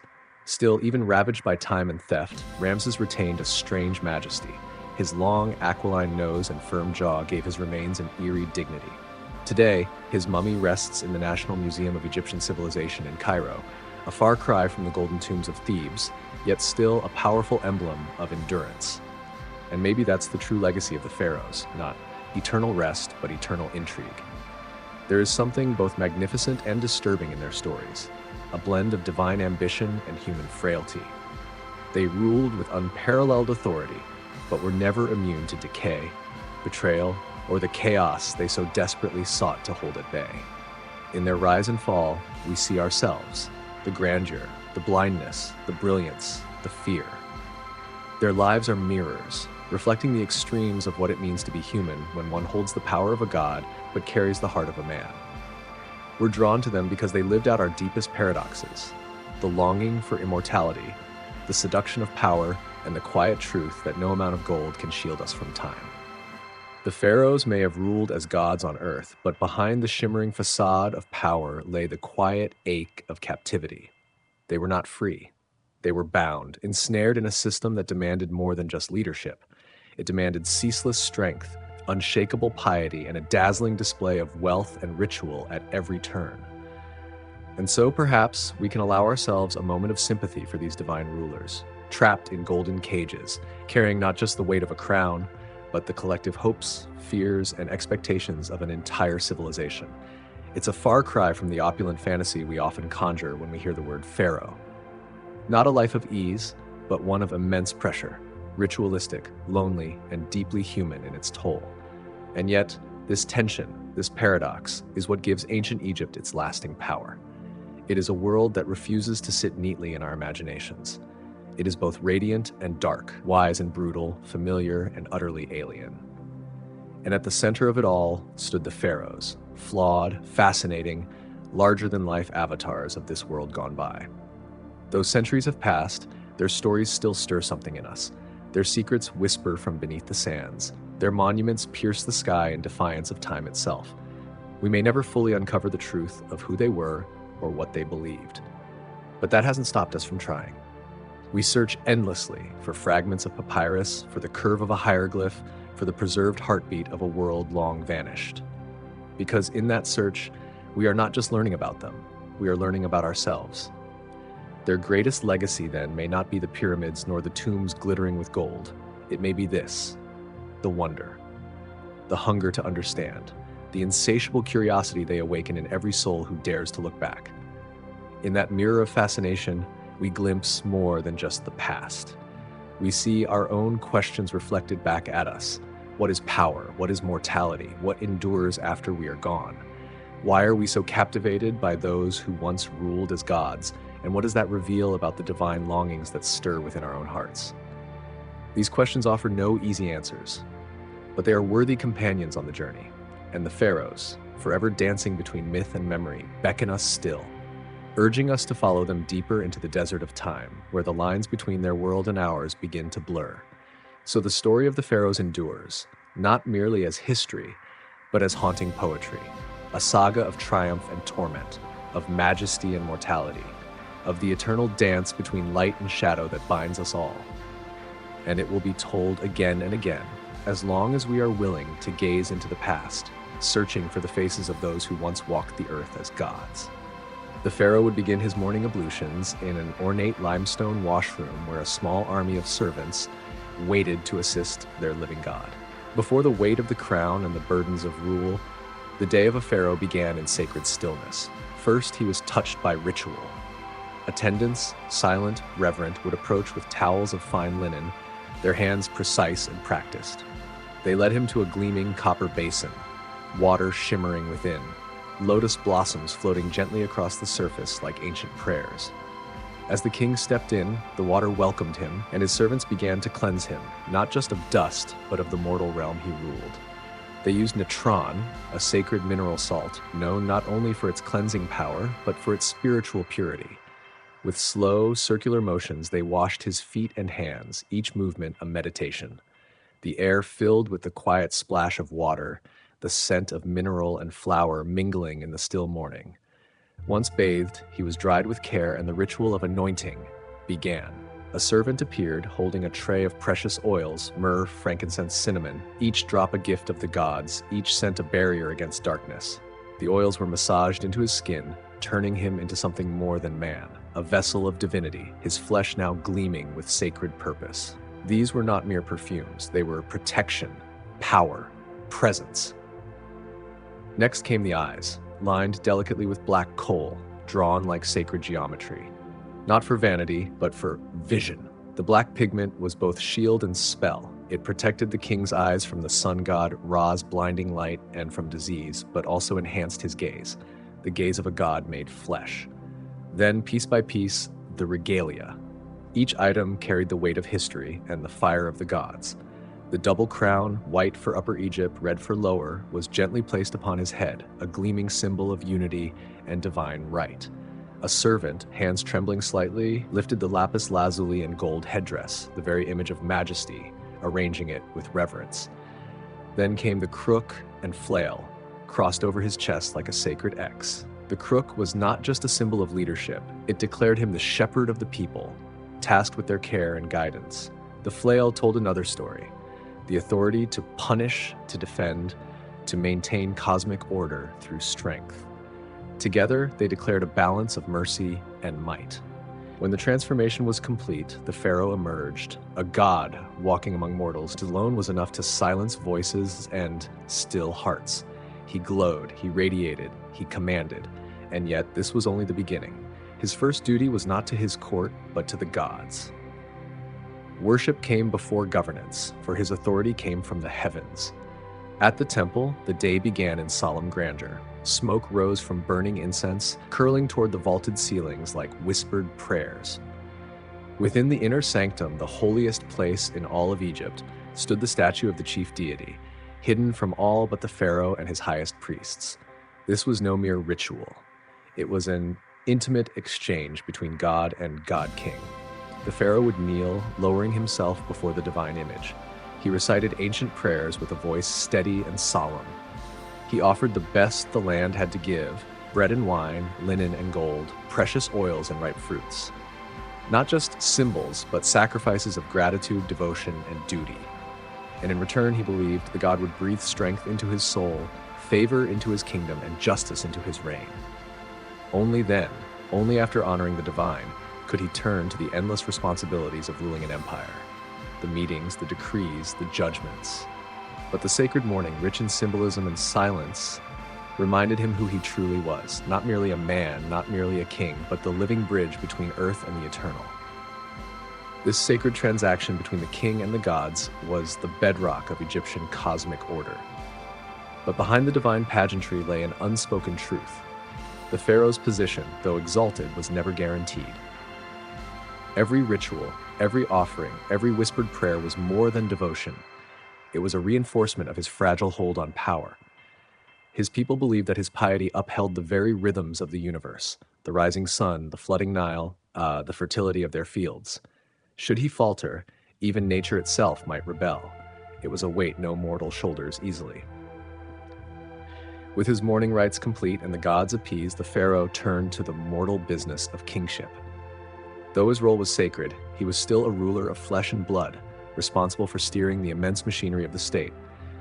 The burden of governance was immense, and much of the daily grind fell to a trusted circle of advisors, chief among them, the vizier. The vizier was more than a minister. He was the pharaoh's right hand, the engine behind Egypt's complex and far-reaching bureaucracy. Under his oversight, a vast network of scribes, overseers, tax collectors, and local officials tracked every pulse of the kingdom, from the height of the Nile's floodwaters to the yield of barley fields, from legal verdicts to labor quotas. Egypt ran on order, and the vizier kept that order humming. Still, the pharaoh was no mere figurehead. On matters of diplomacy, war, trade, and construction, his word was final. In the audience chamber, the ruler would ascend a gilded throne framed by the ever-watchful gaze of Horus and Wadjet, divine sentinels sculpted in stone. The walls around him blazed with painted triumphs, scenes of conquest and sacrifice, testaments to a legacy not yet complete. At his side, seated on a dais just below, was the great royal wife, queen, consort, and mother of the next generation. She too was an emblem of continuity and divine favor. Before them, the vizier and courtiers prostrated themselves in reverence, awaiting command. In this sacred theater, power was choreographed with precision. One by one, messengers entered with news from the edges of empire, a border skirmish in the Sinai, a foreign emissary bearing tribute from the Hittites, a plea from famine-stricken farmers in the south. Each voice was heard, each decision final. In this chamber, the pharaoh played not just the ruler, but the judge, the diplomat, the protector. Even in his leisure, the king performed.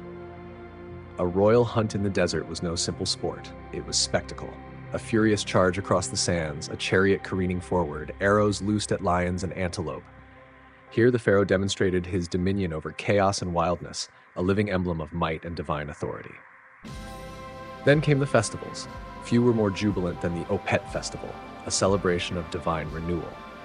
The pharaoh would join the sacred statues of Amun-Ra, Mut, and Khonsu aboard a golden barge, gliding down the Nile in solemn procession. The riverbanks swelled with cheering crowds, incense curled into the sky, drums thundered as priests chanted ancient hymns. This was no mere ceremony. It was the rebirth of divine kingship, played out on water and witnessed by thousands. Through every rite, every judgment, every gesture of strength or mercy, the pharaoh wove his place into the fabric of heaven and earth. And so, day after day, beneath the searing Egyptian sun, God and man continued their fragile dance, one sustaining the other in a cycle as old as time itself. At the end of a long and grueling day, the pharaoh would withdraw into the sanctuary of his private quarters, where duty gave way at last to indulgence. Here, cloaked in shadows and silence, he could momentarily shed the burdens of divine kingship and surrender to more earthly pleasures. Many pharaohs kept harems, grand guarded realms within the palace, filled with secondary wives and concubines. These women lived in ornate seclusion and waiting for the rare moment their divine husband might summon them.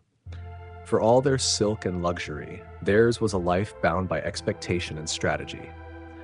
Among them, the favored great royal wife reigned supreme, but even her position was never fully secure in the ever-shifting web of courtly ambition. Some rulers, like Amenhotep III and Ramses II, fathered over 100 children, an abundant lineage meant to signal not only royal virility but the gods' approval. These offspring were not merely heirs or adornments of the court. They were sacred extensions of the pharaoh's divine essence, each child a potential vessel for power, politics, or prophecy. Yet even in these intimate moments, the pharaoh was never free from ritual. To lie with a wife was not simply an act of passion. It was a reenactment of divine creation, a sacred echo of the gods birthing the cosmos. Performance in the royal bedchamber held as much weight as performance in war or ceremony. To falter was unthinkable. To please the gods was paramount. The women who shared his bed were venerated, but also pressured. Their worth hinged on their ability to produce sons, living proof of favor and fertility. In a world where dynasties could rise or fall with the birth of a single child, the stakes were nothing short of cosmic. And so, as the pharaoh drifted into sleep, his body weary from the performance of kingship, he did so under the constant weight of expectation. Another day had passed. He had held back chaos. He had honored the gods. Tomorrow, it would begin again. This was the cycle, relentless, ritualistic, and inescapable. For 3,000 years, it shaped the lives of Egypt's god-kings. And though they were cloaked in gold, bowed to as divine, they were still men beneath the regalia, men plagued by rivalries, haunted by legacy, and ensnared by the very mythologies they embodied. Behind the palace walls, the drama ran deeper than marble and myrrh. Royal households simmered with jealousy, ambition, and silent warfare. The greatest rivalries were not always between kingdoms, but between wives. Nefertari, the jewel of Ramses II's court, praised as the one for whom the sun shines, held unmatched beauty, intelligence, and influence. Yet despite bearing him many sons, none lived to inherit the throne. In the shadows waited Iset-Nefret, a secondary consort whose ambitions burned quietly. She had a son too, Manpar, and she would not be outmaneuvered. The feud between these women took on legendary proportions. Whispers circled through palace corridors, plots brewed behind veils and jeweled eyes. The tension broke when Nefertari's tomb was desecrated, her image hacked out from sacred reliefs, her memory nearly obliterated in an act of spiritual violence. Many suspected Iset-Nefret's hand, though no proof ever emerged. In the end, it was her son Manpar who wore the crown, not the sons of the beloved Nefertari. Such was the cruel and calculated game within the palace, where even a queen could be unmade and history rewritten by chisels in the dark. But perhaps nothing reveals the chilling extremes of royal ideology more than the pharaoh's obsession with bloodline purity. To preserve the divine essence believed to run through their veins, some rulers took wives not from distant lands, but from within their own families. Sisters, daughters. The unthinkable was made sacred. This practice reached its most disturbing and enigmatic height with Akhenaten, the heretic king who defied centuries of religious orthodoxy by raising Aten, the sun disk, above all other gods. His very being seemed to challenge convention. In art, he appeared with elongated limbs, a protruding belly, and curiously androgynous features. He was neither holy man nor god, neither masculine nor feminine, a riddle wrapped in sunlight, and behind closed doors rumors stirred of strange unions, whispers of daughters elevated to queenship, of sacred blood turned inward, of devotion pushed to its limits. In the pursuit of divine legacy, there were no boundaries the pharaohs would not cross, not even those of flesh and blood. But even more shocking than Akhenaten's religious revolution was his deeply unsettling choice for chief wife and queen, his own daughter, Ankhesenamun. Born to Akhenaten and his first wife, the radiant and powerful Nefertiti, Ankhesenamun likely came into the world when her parents were barely more than children themselves. As she grew up, it was not in the traditional courts of Thebes, but in the dreamlike, sun-drenched capital of Amarna, a city carved from the desert in worship of the Aten, the radiant sun disk her father declared the one true god. In that otherworldly place, Ankhesenamun came of age beneath the gaze of colossal, faceless suns and the eyes of a father who now proclaimed himself the living embodiment of divine light. Somewhere along the line, the role of daughter shifted. In a move that must have rippled through the royal court like thunder, Akhenaten took her not just into his confidence, but into his bed. She became his great royal wife, the queen consort, the most powerful woman in Egypt, and yet perhaps the most powerless. Their union was not merely spoken of in hushed tones, it was carved into the living cliffs of Amarna in stark, almost jarring intimacy. In delicate limestone bas-reliefs, father and daughter appear locked in embraces too intimate for a public facade. images that shimmer with a raw sensuality foreign to the usual formality of pharaonic art. What those scenes don't show is her voice, her will, her thoughts. As a royal woman in a divine patriarchy, Ankhesenamun had no say. She was destiny's pawn, sacrificed on the altar of bloodline and eternity. Their marriage bore 2 daughters, but no sons, no heir to carry the Aten's divine spark. And when Akhenaten's 17-year reign crumbled, so too did his fragile theological utopia. The sun city of Amarna was abandoned, his name chiseled out from history's walls, and the young queen, his daughter, his wife, vanished from the record. What became of Ankhesenamun remains a mystery, her story swallowed by the sands until the ruins of Amarna rose again to the light in the early 20th century. Today, she is a haunting symbol, an emblem of the twisted extremes to which the pharaohs would go to preserve their divine lineages. Her story speaks not only of forbidden love, but of power's ability to dehumanize those caught in its orbit. In the royal households of the pharaohs, where gods were born of mortal flesh, the lines between sacred and profane, between affection and control, blurred into something far more disturbing. Within those palace walls, the pharaoh was worshipped as a living god, but he was still a man with desires, obsessions, and fears. And those closest to him, the women and children of his house, bore the crushing weight of both his divinity and his humanity. They became tokens in games of bloodline and legacy, pawns in a kingdom where proximity to power was both a blessing and a curse. The royal chronicles are littered with incestuous unions, poisoned chalices, and fratricidal plots. Yet through all this darkness, one truth burned ever brighter: the pharaohs' insatiable hunger for immortality. From the instant they donned the double crown of Upper and Lower Egypt, their gaze turned to the horizon, not of this life, but of the next. Every act of grandeur, every brick laid, every life sacrificed was for one singular goal: to be remembered, to rise again, to reign forever in the eternal afterlife. And no pharaoh pursued that goal more obsessively or more grandly than Khufu, the builder of the Great Pyramid of Giza. A son of Sneferu, the pioneering architect of Egypt's first true pyramids, Khufu inherited not just a throne, but a challenge. He would not be satisfied with imitation. He sought to eclipse every ruler who came before him, not in battle, not in wealth, but in stone. The result was a marvel that defies time. 2.3 million limestone blocks stacked with impossible precision, rising 481 feet into the blazing desert sky. The Great Pyramid, built more than 4,000 years ago, still holds the title of the largest single structure ever raised by human hands. It is a monument to vision, to will, and to the staggering scale of one man's desire to defy death. Long after Khufu's body crumbled to dust, his pyramid endures, silent, immovable, defiant, a stone echo of the human need to matter, to endure, to ascend. Through sacrifice and silence, through love twisted into power and ambition sculpted into eternity, the pharaohs wrote their names across the heavens, not just to be gods on earth, but to remain gods forever. The Great Pyramid was never just a tomb. It was a divine engine, a resurrection machine forged from stone and sunlight, designed to propel Khufu's spirit into the celestial embrace of Ra, the sun god. More than a monument, it was a sacred vessel, meticulously aligned with the stars and infused with the sacred magic of the pyramid texts, the oldest religious writings in Egypt.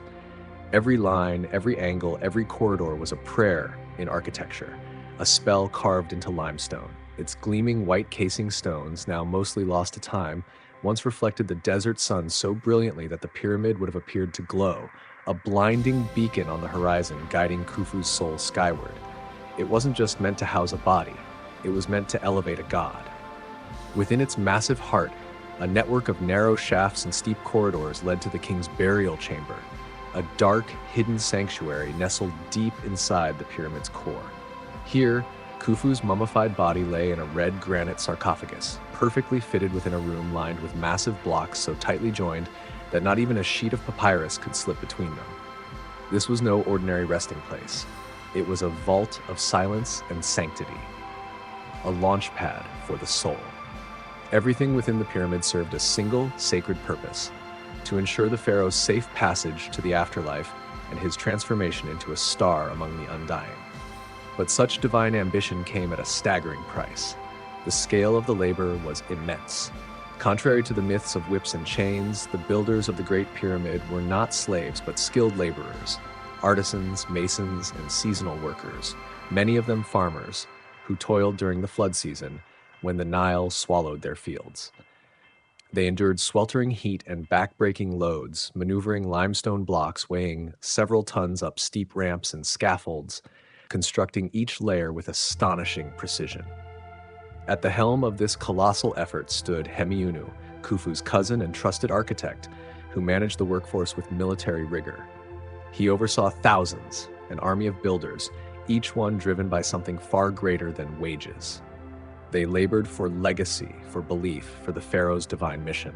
Some died along the way, their bones now resting in the very shadow of the monument they helped raise. In a haunting sense, they became part of the pyramid itself. To Khufu, their sacrifice was necessary.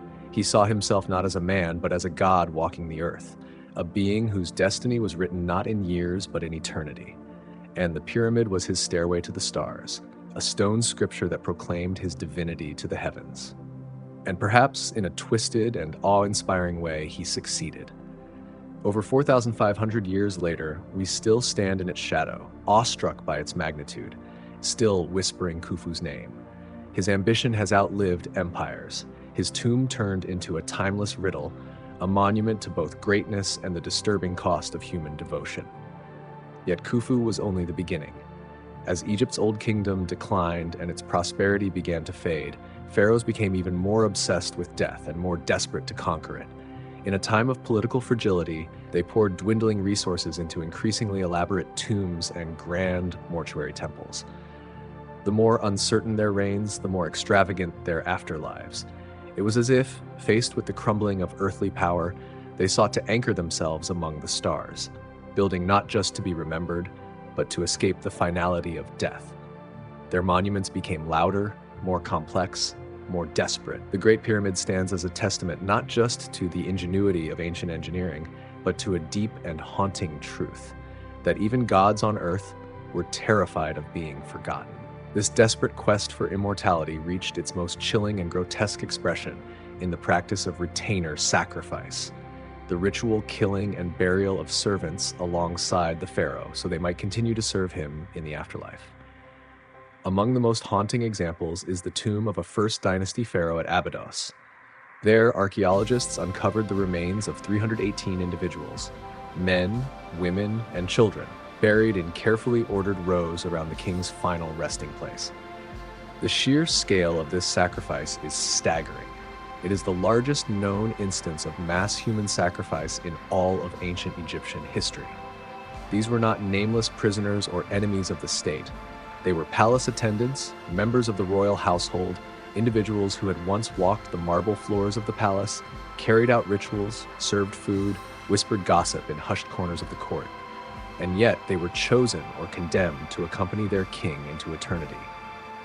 Many appear to have been killed by strangulation or blunt force trauma, their bodies hastily embalmed and given only minimal grave goods. A few were even buried in coffins inscribed with their names, a heartbreaking detail that reminds us they were not symbols, but people. People with families, dreams, fears. People who knew, perhaps for days or weeks, that they would be sacrificed. Why? What could possibly justify such a horrifying act? To the pharaoh and his priests, this was not cruelty, it was divine order.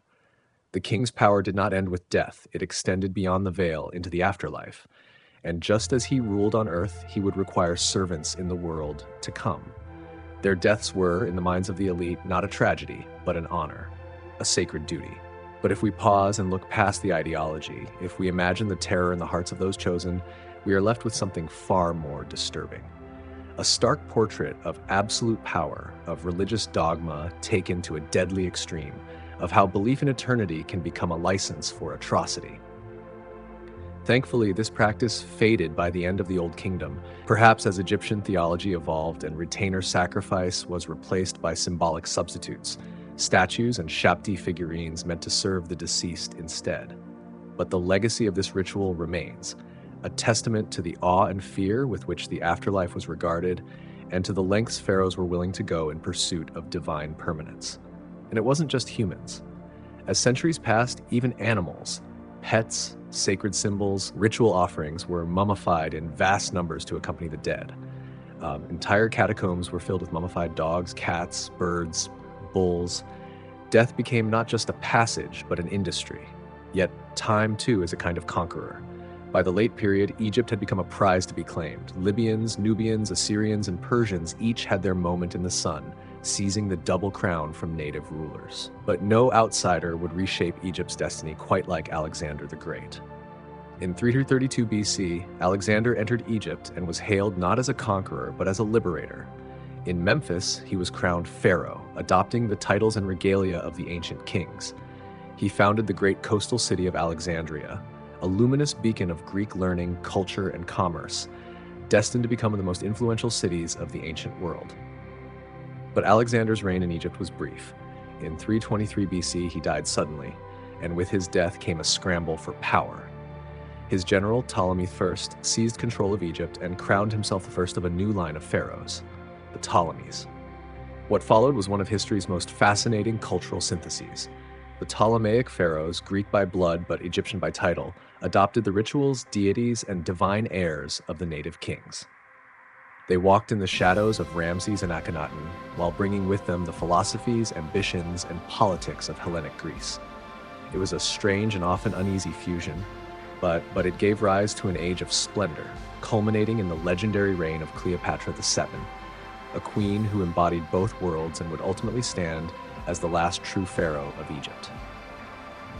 From retainer sacrifices to foreign rule, the story of the pharaohs is one of transformation, contradiction, and enduring mystery. And through it all, one theme remains: the unrelenting drive to conquer time, to be remembered, to live forever.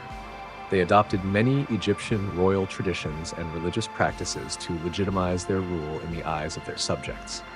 Ptolemy Thurs's son and successor, Ptolemy II Philadelphus, even instituted the worship of the deified Alexander, skillfully aligning the Ptolemies with the divine authority of the legendary conqueror. It was a brilliant political maneuver, a way of wrapping Greek rule in Egyptian sacred legitimacy. Yet for all their outward reverence of Egyptian tradition, the Ptolemies remained unmistakably Greek at heart. They married their siblings, as Egyptian pharaohs had done for generations, but gave their children Greek names. They commissioned temples to Egyptian gods, but employed Greek architects to mold Alexandria into a city that reflected the aesthetics of their distant homeland. Few structures embodied this fusion of ambition and identity more than the Pharos Lighthouse. Commissioned by Ptolemy for Soter, it towered 330 feet over the harbor, a blazing beacon of innovation, guiding sailors safely to shore and projecting Ptolemaic power across the Mediterranean. It was not just a marvel of engineering, it was a statement.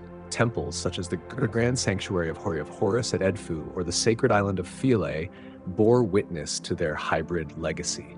Carved into their walls were hieroglyphs and Greek inscriptions alike, Ptolemaic names etched beside images of Egyptian gods. It was as if they were trying to speak two spiritual languages at once, one to appease the gods of the Nile, the other to reassure the minds of Greece. But the dynasty's story wasn't just one of cultural synthesis. It was also steeped in intrigue, vanity, and drama. The Ptolemies were infamous for their tangled webs of family politics, where marriage, betrayal, and power often walked hand in hand. And it wasn't just Cleopatra VII, the most famous of them all, who embodied this intoxicating mix of intelligence and ruthlessness. Take Berenice II. When her husband Ptolemy III Euergetes went off to war in 246 BC, she made a heartfelt vow to the goddess Aphrodite. If he returned safely, she would sacrifice her most prized possession, her long, flowing hair. When he did, she cut it off and placed it in the goddess's temple. But then the hair vanished. The court astronomer, perhaps hoping to soothe her shock or protect his own position, claimed that Aphrodite had been so moved she placed Berenice's hair among the stars. And so, the constellation Coma Berenices was born. But beneath the glamour and mythology lay darker currents. After the death of Ptolemy IV, his son, Ptolemy V, was still a child. The regents who ruled in his name, Agathocles and Cephisodotus, were hungry for power. So hungry they ordered the assassination of the boy's own mother, Queen Arsinoe, to eliminate any threat to their authority. The people of Alexandria who adored Arsinoe were horrified. Their grief turned to fury. They stormed the palace, tore the regents from their lavish halls, and executed them in the streets. It was a brutal uprising, a visceral reminder that even those who wear crowns and call themselves gods remain subject to the wrath of the people. For all their flaws, the Ptolemies left a lasting legacy. It was under their rule that much of what we now know about ancient Egypt was recorded, preserved, and passed down. They were tireless patrons of the arts and sciences, pouring resources into Alexandria's fabled library, a beacon of human knowledge. There, the Egyptian priest and historian Manetho composed a Gyptiaca, a now lost work that chronicled the reigns of the pharaohs. His division of Egypt's rulers into 30 dynasties became the foundation for our modern understanding of ancient Egyptian chronology. The Ptolemaic dynasty was a paradox. Greek monarchs ruling as Egyptian gods, builders of wonders and perpetrators of bloodshed, guardians of history, and authors of chaos. Their reign blurred the line between East and West, myth and memory, legacy and legend. And though their rule eventually crumbled, their influence still echoes, scattered through the stars, etched into temple walls, and whispered through the fading scrolls of a vanished world. And it was under the Ptolemies that one of the most curious remnants of ancient Egyptian culture emerged, a mysterious papyrus composed by a priest scribe from Sebennytos, now known as the Dream Book. This enigmatic text, echoing both the wisdom and the wonder of a civilization nearing its twilight, catalogs nearly 200 dreams and their interpretations. Some speak to the mundane hopes of daily life. Dreaming of eating figs, for instance, was believed to foretell sudden wealth. But others bear a far more ominous tone. To dream of being burned alive was seen as a harbinger of looming disaster. In these cryptic symbols, we glimpse how the Egyptians wrestled with the invisible forces of fate and fear, seeking signs in the dark. The Ptolemaic dynasty itself would end not with glory, but with heartbreak. Its last monarch, Cleopatra VII, clever, charismatic, and tragically romanticized, chose the wrong side in Rome's brutal civil war. After Mark Antony's defeat at the hands of Octavian, Cleopatra took her own life in 30 BC, reportedly by the bite of an asp, though even that is shrouded in myth. Her death was not only a personal tragedy, but a symbolic one. Her body was paraded through the streets of Rome, a grim trophy of conquest. And with her passing, the age of the Pharaohs, the line of god-kings who had ruled Egypt for over 3 millennia, came to a quiet, sorrowful end. Egypt became not a kingdom, but a province, folded into the ever-growing shadow of the Roman Empire. Yet the legacy of the pharaohs was not so easily buried. They left behind a world carved in stone and cast in gold. Towering monuments, elaborate tombs glittering with treasures, and timeless inscriptions on crumbling walls. All of it tells a story that refuses to fade.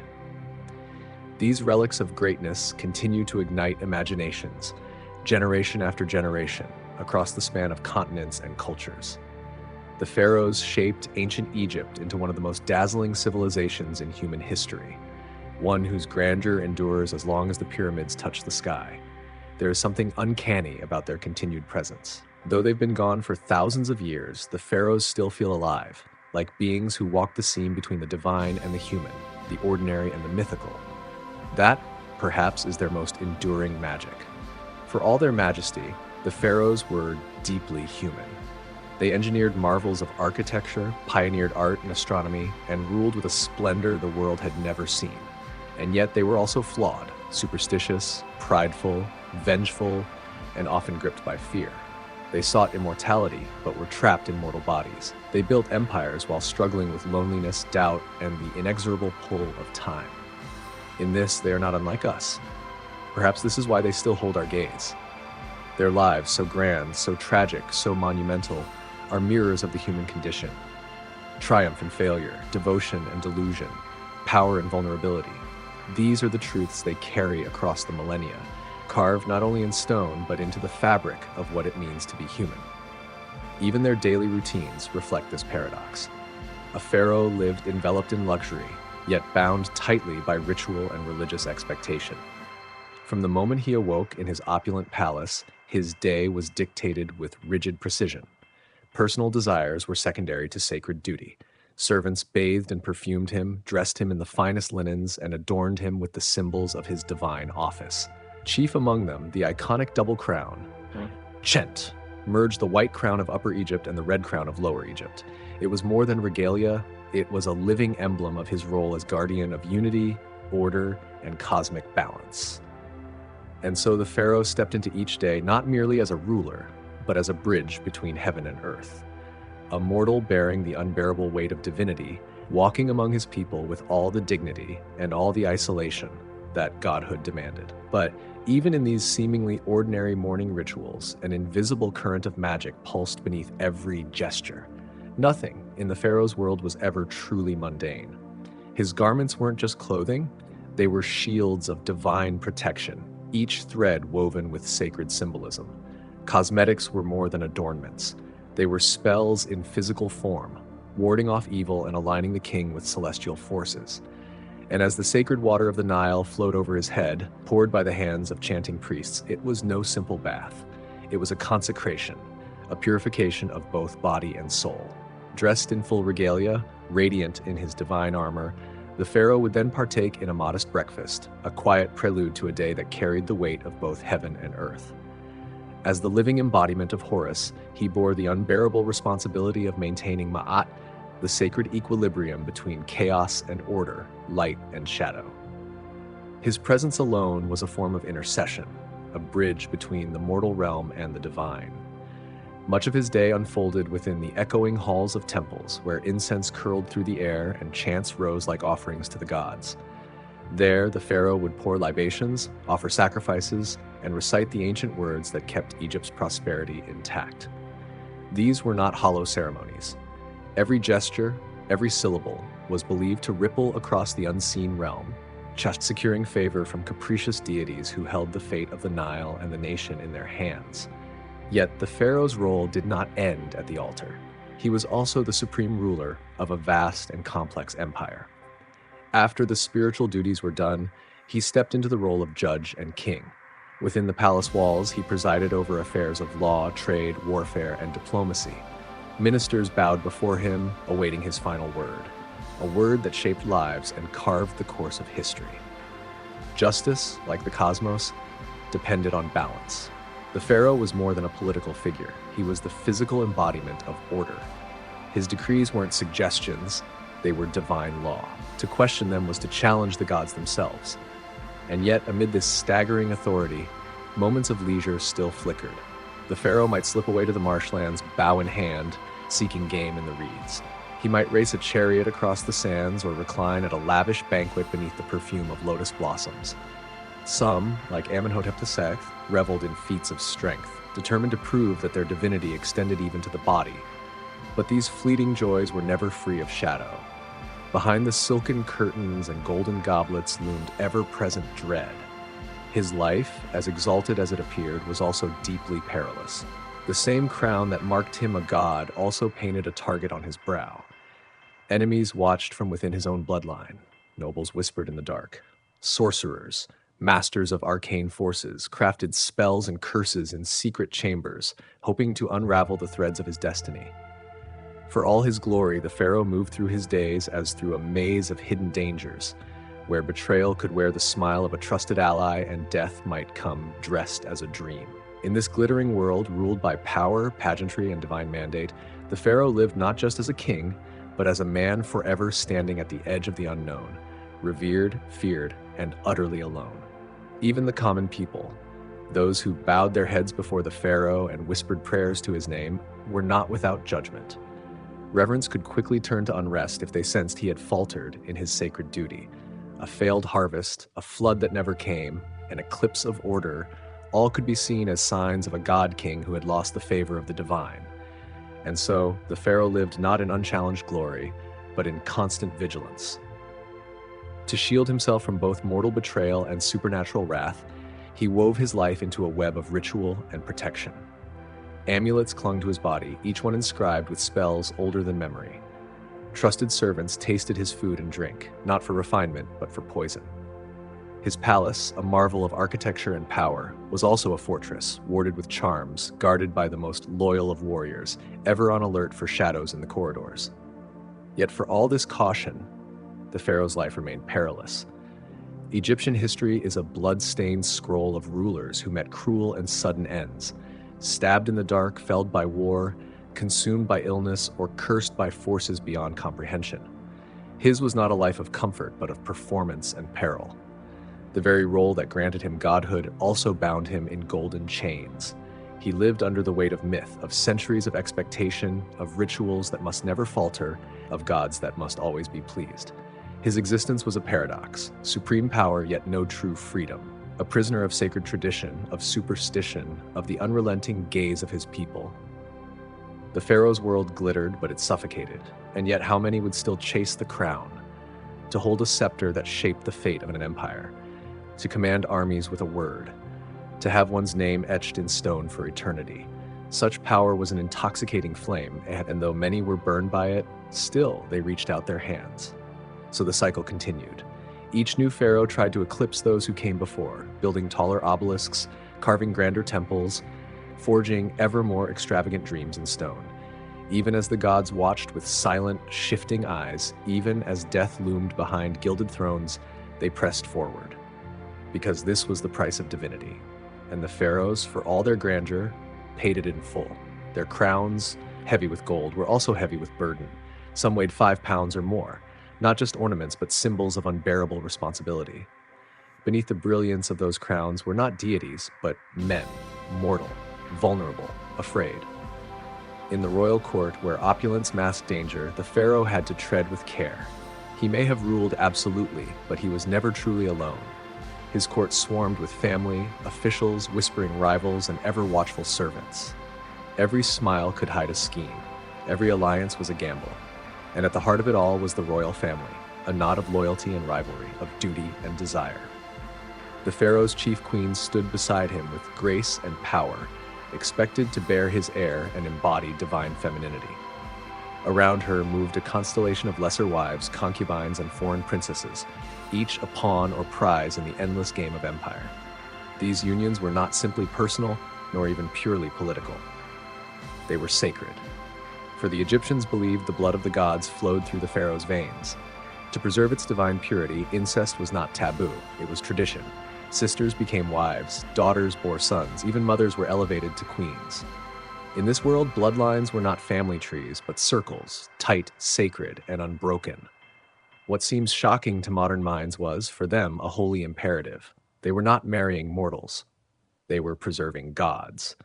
And so the story of the pharaohs remains one of dazzling contradiction, of glory built on fear, of eternity pursued at the cost of humanity, of sacred love entangled with power and obsession. A story not easily understood but impossible to ignore. A story that still breathes beneath the sands. But the divine blood that pharaohs so desperately sought to protect often came at a terrible cost. The royal practice of incestuous inbreeding, meant to preserve purity and godhood, had consequences that no amount of ritual or reverence could undo. Far from safeguarding strength, it introduced weakness, genetic disorders, deformities, and chronic illnesses that silently eroded the bodies of kings. Perhaps the most tragic symbol of this legacy was Tutankhamun. For centuries, the boy king was little more than a name, his tomb a silent time capsule. But when modern science unwrapped his story, what emerged was not a figure of divine perfection, but a frail, ailing youth. His remains revealed signs of a clubfoot, scoliosis, and other congenital defects, symptoms of generations of familial entanglement. It was a cruel irony. The very effort to keep his bloodline divine had made his body fragile. Still, the risks of inbreeding were, to the pharaohs, acceptable sacrifices, the price of maintaining a lineage they believed was ordained by the gods. In their worldview, nothing mattered more than continuity. To let the blood of gods mingle with that of mere mortals was unthinkable. This obsession with sacred succession rippled beyond bloodlines and shaped the very structure of Egyptian society, especially the role of women. In many ways, ancient Egypt was unusually progressive for its time. Women could own property, initiate divorce, and serve as priestesses. But the throne itself, the sacred seat of Horus on earth, remained largely out of reach. Kingship was a masculine inheritance, guarded fiercely by tradition and theology. There were, however, blazing exceptions, and none shone brighter than Hatshepsut. She did not wait for permission. She did not ask to rule, she declared it. First as regent to her young stepson, And then, as pharaoh in her own right, Hatshepsut wielded power with brilliance and poise. She orchestrated massive building campaigns, expanded trade routes, and presided over a flourishing age of peace and prosperity. But it wasn't enough to rule. She had to transform herself into something the world would accept. She wore the false beard of kingship. She had herself carved in stone as a man, her features sharpened, her body reshaped. Not to deny her womanhood, but to transcend it, to align herself with the mythos of male divinity. It worked for a while. After her death, her name was chiseled out of history by her successor, Thutmose III. Her statues were smashed, her achievements buried beneath layers of denial. Egypt could not reconcile the memory of a powerful female pharaoh, and so it chose to forget. Her reign was the exception. The rule remained. Kingship was for men, and women, no matter how influential, were meant to support from the shadows, as queens, mothers, sisters, never sovereigns. But even within the patriarchal fortress of divine rule, power was never secure. Egypt had no formal system of primogeniture.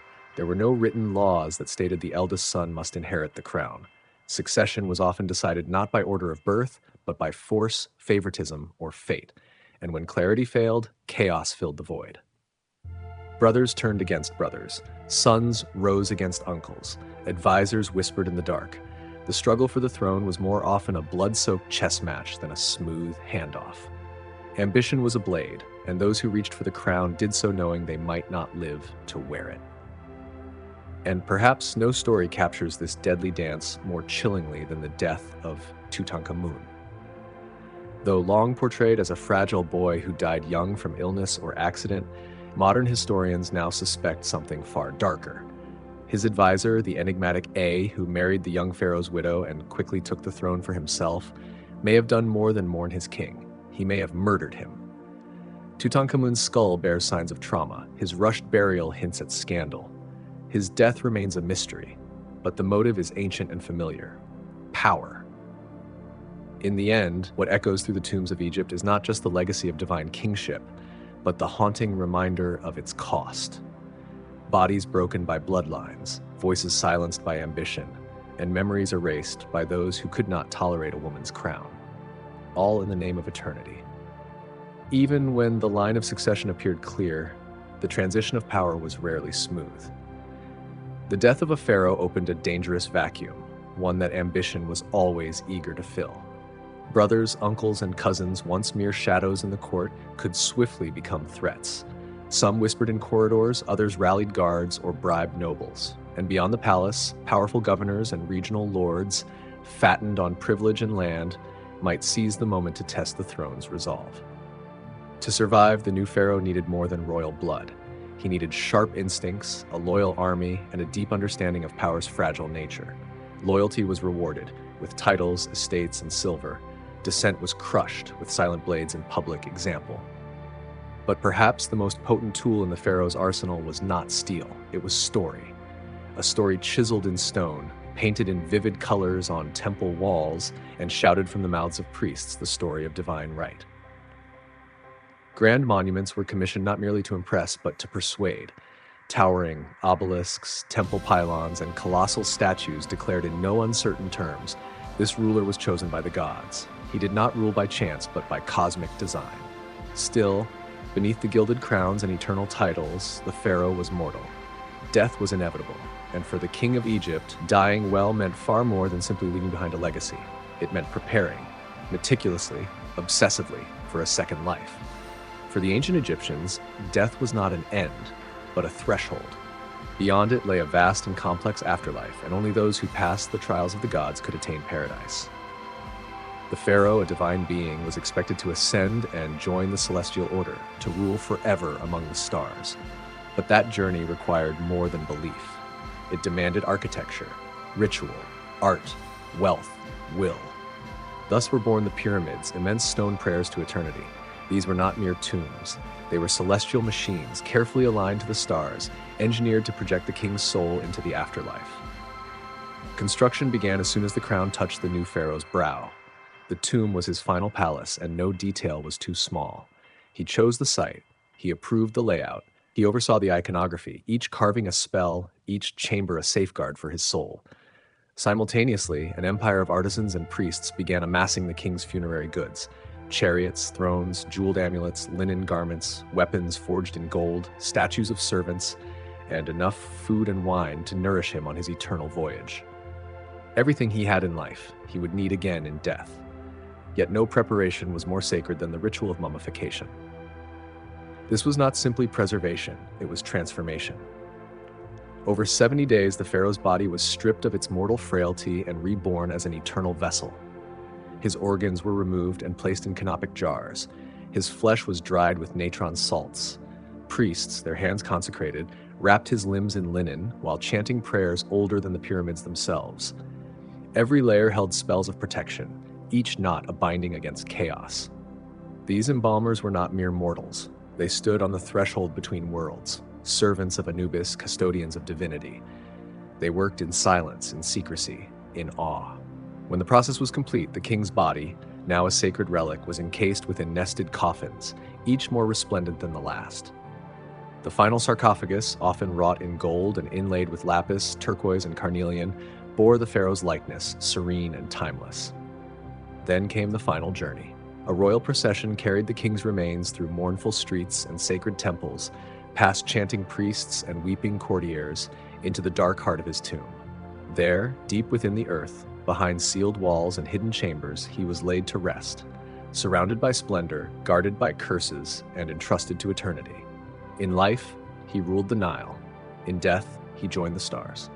The tomb itself was far more than a resting place. It was a temple to immortality, a cosmic gateway, and a grand declaration of divine power carved in stone. No detail was spared. Walls came alive with elaborate frescoes and sacred carvings, each image a spell, each symbol a guide for the pharaoh's perilous journey into the afterlife.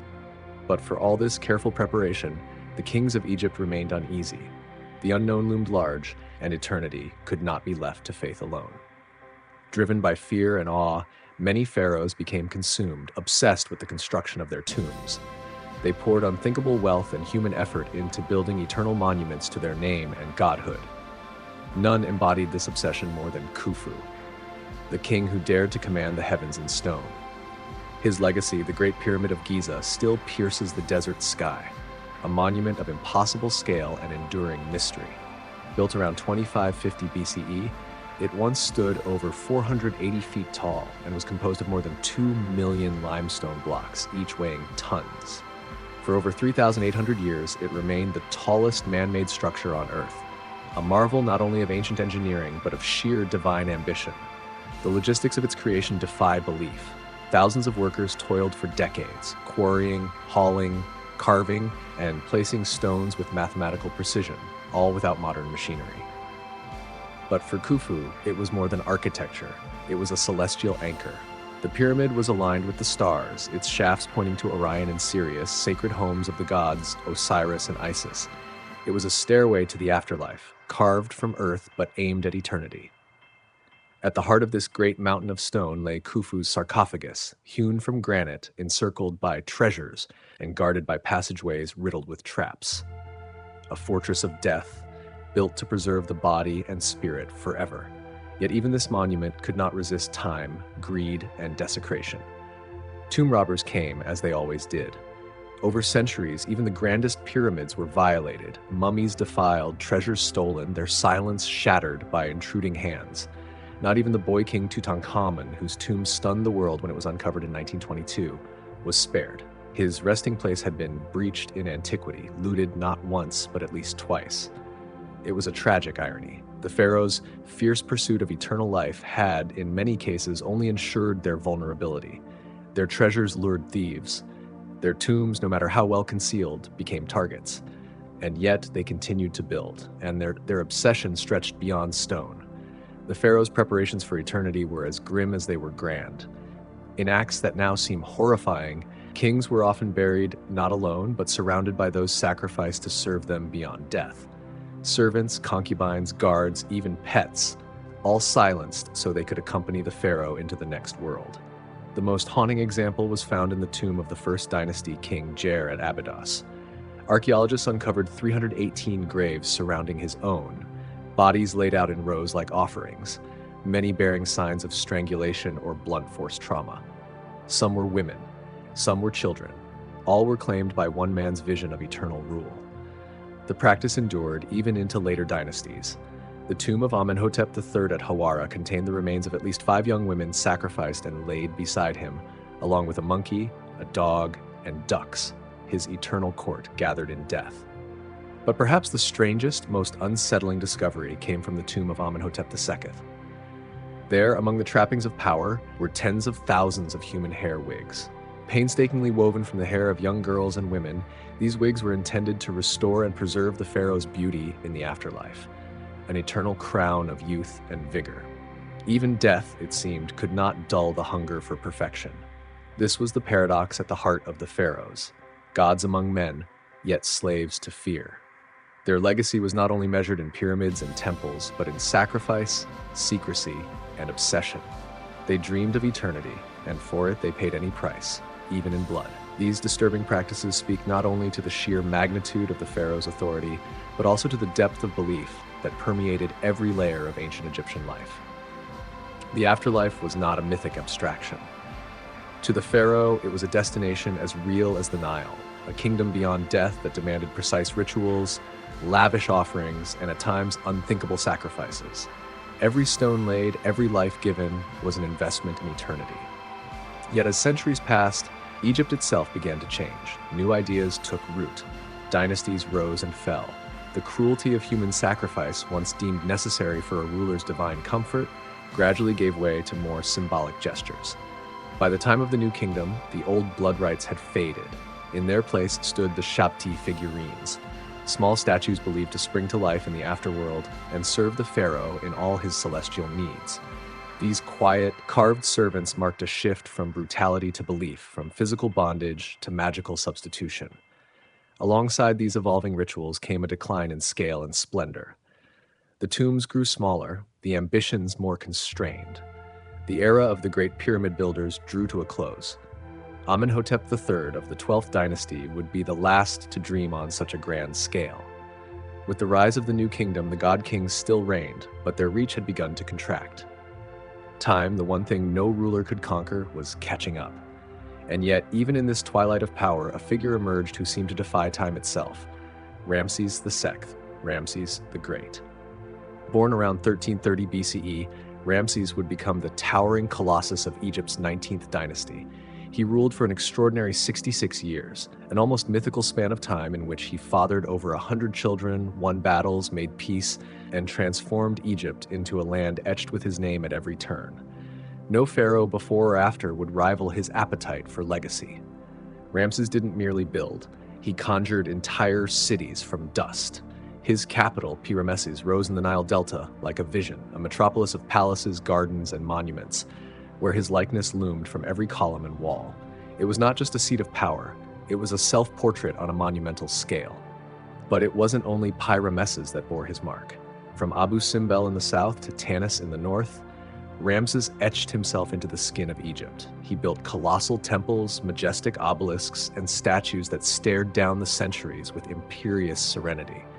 And when he ran out of space, he simply took it, chiseling his name over those of forgotten kings, rewriting history in stone. In Ramses' Egypt, there was little room for humility.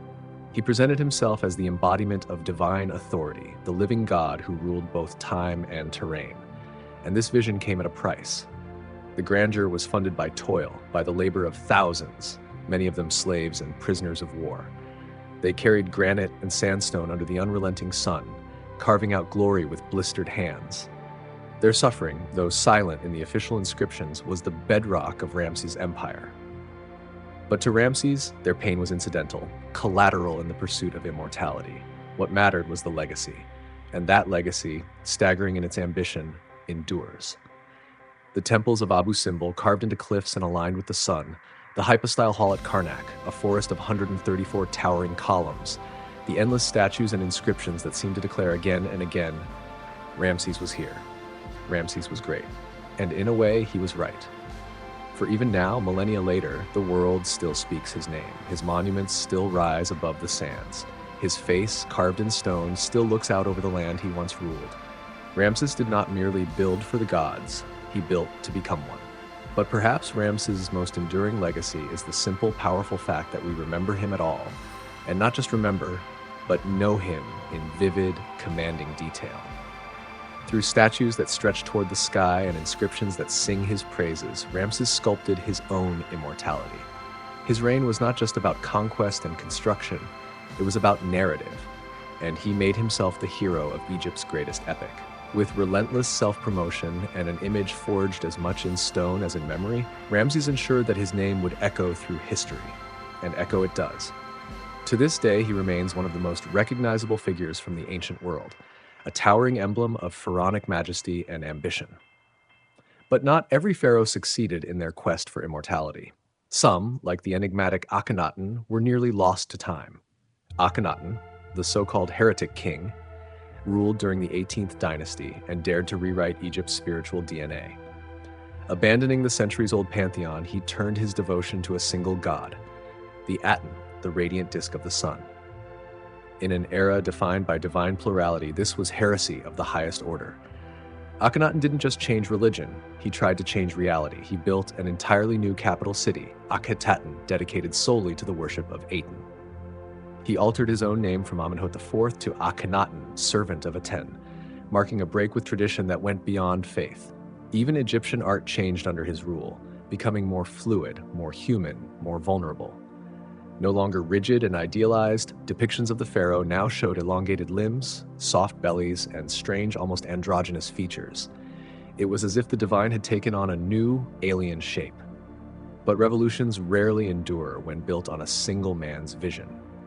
After Akhenaten's death, the pendulum swung swiftly back. His capital was abandoned, his temples dismantled, his name was chiseled out of monuments, his memory condemned. He had tried to achieve eternity through spiritual revolution, and instead, he vanished into historical silence, not remembered, not revered, forgotten. And then there was Tutankhamun, the boy king whose fame in our time stands in stark contrast to his troubled life in his own. Tutankhamun, son of Akhenaten, was born into a kingdom frayed by radical change. His very existence was marked by tragedy. Likely the product of incest, he bore the physical consequences of a royal bloodline too tightly wound. A clubfoot, cleft palate, and fragile frame, Tut was a child burdened by both illness and destiny. He ascended the throne around the age of 9, but it was not truly he who ruled. The power behind the young king rested in the hands of his advisors, Vizier A and General Horemheb, who quickly set about undoing the chaos of Akhenaten's rule. The temples to Amun were reopened, the old gods reinstated, the capital returned to Thebes. Even Tutankhamun's name was changed, aligning him once more with the god Amun, a symbol of restoration, of repentance. Tut's reign was brief, and his life even briefer. He died around the age of 19, likely from a combination of genetic illness and infection. But in death, history gave him what life could not: recognition, fame, and a second chance at immortality.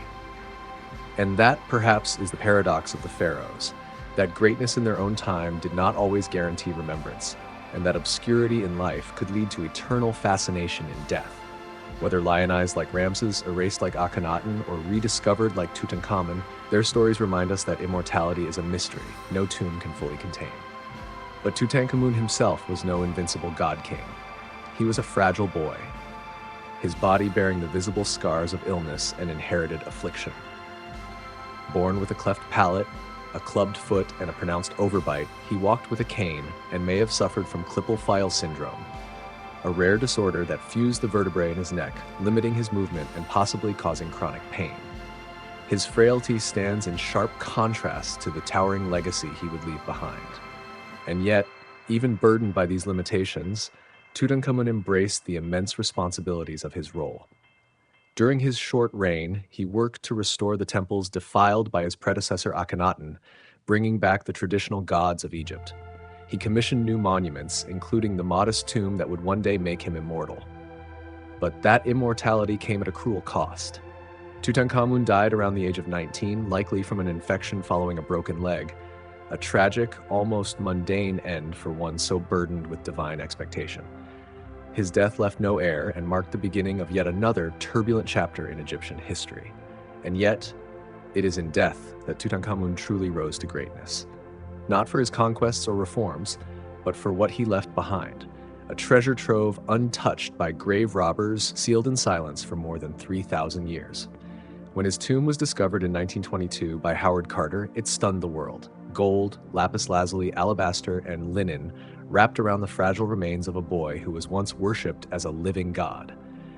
His story is a powerful reminder. Behind the rituals, the riches, and the robes of royalty, the pharaohs were human, vulnerable, mortal. Their flesh decayed just like ours. Their hearts broke. Their bodies failed. And still, they dreamed of eternity. In this way, Tutankhamun's legacy is one of beautiful contradiction. He ruled briefly, died young, and left behind no great conquests or revolutionary reforms. But in his vulnerability, in his silence, he became one of the most recognized names in all of human history, a boy king turned eternal icon. As we've walked through the lives of these extraordinary rulers, from the hubris of Ramses to the radicalism of Akhenaten to the quiet sorrow of Tutankhamun, one truth reveals itself. The pharaohs were not just kings. They were reflections of the human condition, magnified by divine expectation and cosmic purpose. They were gods and men, architects of glory and prisoners of fate. They built wonders, changed the heavens, and still feared what waited beyond death. Perhaps this is why they continue to enchant us, because in their stories we see something of ourselves, our hunger for meaning, our fear of death, our longing to be remembered. The pharaohs do not speak to us as relics of a dead civilization. They whisper like echoes from a dream, calling us back to the sands, the temples, the stars. Their monuments still stand, and so do their myths, and through them the past is never truly gone. It lives, just as they hoped it would, etched in stone, preserved in gold, and carried in the beating hearts of those who still wonder. As we marvel at the pyramids and the temples, the golden masks and the hieroglyphic inscriptions, we are reminded of something far greater than stone and splendor. We are reminded of the indomitable human spirit, that relentless drive to build, to believe, to transcend. The pharaohs, in all their divine ambition, reached for the stars with bare hands and unwavering faith. And yet, for all their godlike power, they remained unmistakably human, mortal, fragile, and bound to the same joys and sorrows that define us all. They laughed, they wept, they dreamed, they despaired. Their lives, though draped in gold, were also threaded with the same fears and longings we carry within our own hearts. And perhaps that is what makes them truly unforgettable, not their monuments, but their humanity. So let us pay tribute to the pharaohs, not only as mighty rulers who shaped history and carved their names into the sands of time, but as souls who struggled and strived in their own way to find meaning. Let us not place them solely on pedestals, but meet them eye to eye, as flawed, fierce, and fascinating individuals whose stories still speak to something eternal in us. For their legacy is not just granite and gold, it is a mirror, a testament to the human longing for permanence, for beauty, for something beyond ourselves. In their triumphs, we find inspiration. In their downfalls, caution. In their persistence, hope. And so, as we journey forward in our own uncertain times, let us carry the wisdom of the pharaohs, not their crowns or curses, but the lessons buried deep within their lives. That the measure of greatness is not in how high we build, but in how deeply we love. Not in how long we rule, but in how fully we live. Not in the monuments we leave behind, but in the compassion, courage, and connection we offer to others. For in the end, every tomb, no matter how grand, returns to dust. But a life lived with meaning, integrity, and heart, that is the true legacy. Still, to understand the pharaohs fully, we must look beyond the monuments and into the shadowy corridors of their courts, where power, love, and betrayal intertwined in tangled webs. Behind the gilded doors of their palaces, family dynamics shaped destinies, and royal bloodlines often came with a steep cost. The pharaoh's inner circle was more than ceremonial. It was a battlefield of influence. Chief among the women was the great royal wife, a queen whose role was far more than symbolic. If she bore a son, her power grew. In times of transition or instability, she could even rule in her own right, as Hatshepsut did, boldly seizing the reins of power and declaring herself pharaoh. But behind the throne stood many others, noble concubines, foreign princesses, and lesser wives who filled the harem and vied for the pharaoh's attention. These women weren't just companions, they were pawns, players, and sometimes powerful schemers. The palace echoed with secrets and whispers. Alliances were made and broken over cups of wine, and ambitions often turned deadly. For every royal birth, there was the threat of a silent rivalry. For every promise, a lurking betrayal. Perhaps most unsettling were the lengths to which the royal family went to preserve their lineage. Incestuous unions between brothers and sisters, uncles and nieces, even fathers and daughters, were not just tolerated but institutionalized. To the ancient Egyptians, this was a way to keep the divine bloodline pure. But to us, it speaks of a dynasty caught in its own mythology, so desperate to remain gods on earth that they broke the most fundamental taboos of kinship and care. These choices came at a price, physically, genetically, psychologically, and they serve as another reminder. The quest for absolute power, no matter how sacred it may seem, often carries hidden costs. The story of the Pharaohs is one of light and shadow, glory and grief intertwined. And in the flicker between those extremes, we see ourselves. We see the ache for immortality, the hunger for greatness, and the fragile humanity that binds us all. It was believed that the pharaoh, as a living god, could only produce a truly legitimate heir through union with another divine being, even if that meant keeping the bloodline within the family. Royal incest was not a scandal, it was a sacred strategy. But what the gods may have sanctioned, biology did not always forgive. The royal bloodlines, passed down in increasingly narrow loops, sometimes bore strange consequences. Genetic disorders, deformities, and frailty hidden behind the gilded masks of kings and queens. Yet not all royal siblings were consorts. Some were enemies. In the palace halls and harem chambers, rivalry simmered, occasionally erupting into full-blown conspiracies. One of the most chilling was the infamous harem plot during the reign of Ramses III. His secondary wife, Tai, allegedly orchestrated an assassination attempt to remove the pharaoh and place her own son Pentawir on the throne. Ancient papyrus trial records reveal a shadowy web of deceit, betrayal, and executions. The court was not just a seat of power, it was a stage for life-or-death drama. Even Cleopatra VII, last of the pharaohs and icon of Egyptian legend, was not immune to the poisonous thorns of familial ambition. To secure her throne, she reportedly arranged the death of her younger sister, Arsinoe IV, eliminating a rival in cold blood. In a world where royal blood was both sacred and dangerous, kinship offered no protection. In fact, it often painted a target on one's back.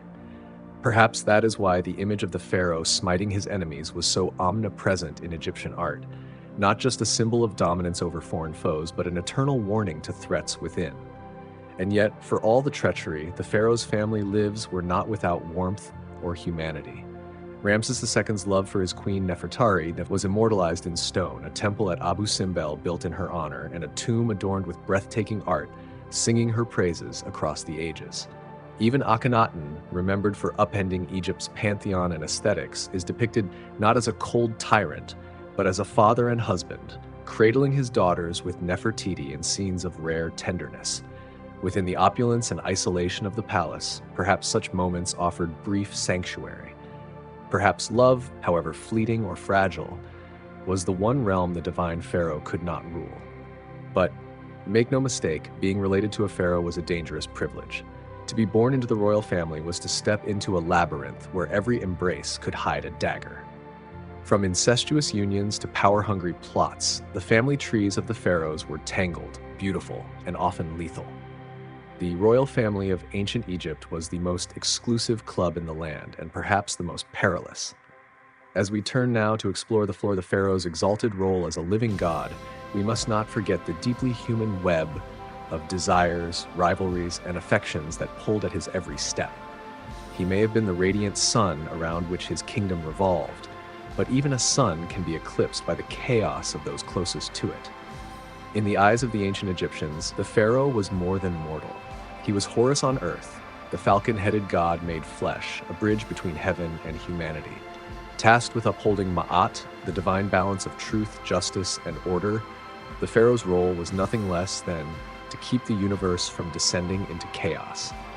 But behind that divine mask was a man bound by blood and throne, navigating not only the stars above, but the treacherous constellations within his own family. This concept of divine kingship did more than elevate the pharaoh, it transformed him into something beyond human, a vessel through which the will of the gods flowed. From the instant he placed the double crown of Upper and Lower Egypt upon his head, the man disappeared, and the God King emerged. From that moment on, every gesture, every breath, every word he spoke echoed with sacred force. His decrees were not simply royal commands, they were the voice of the divine made manifest. His very flesh was sanctified. This otherworldly authority was etched into the very landscape of Egypt through the grandeur of its temples. These were not mere places of worship. They were sacred engines sustaining the universe, physical nexuses where the human and divine realms converged. The pharaoh alone held the privilege and burden of performing the rituals that kept the cosmos from unraveling. Temples like Karnak and Luxor weren't just buildings, they were breathing sanctuaries, populated by an entire city of priests, scribes, artisans, and workers, all serving a single divine figure, the pharaoh. Within their holy courtyards and shadowed halls, incense curled upward in golden spirals, chants reverberated through sandstone pillars, and sacred offerings were laid at the feet of gods carved in eternal stone. In these solemn rituals, the pharaoh stood at the center of a cosmic drama, upholding the fragile balance of creation. Perhaps the most profound of these rites was the daily rebirth of the sun. As Ra journeyed through the underworld each night, it was the pharaoh who ensured his return. Merging symbolically with the sun god, he emerged at dawn as both man and divine light reborn. This wasn't just poetic symbolism. To the ancient Egyptians, it was reality. Without the pharaoh, the sun itself might fail to rise. But divine status came with more than religious weight. It redefined the very structure of society. The pharaoh's authority reached beyond temples and into the heartbeat of the nation. His rule was not questioned, for to disobey him was to oppose the gods themselves. Loyalty was not just civic virtue, it was sacred duty. And rebellion, even in thought, was blasphemy.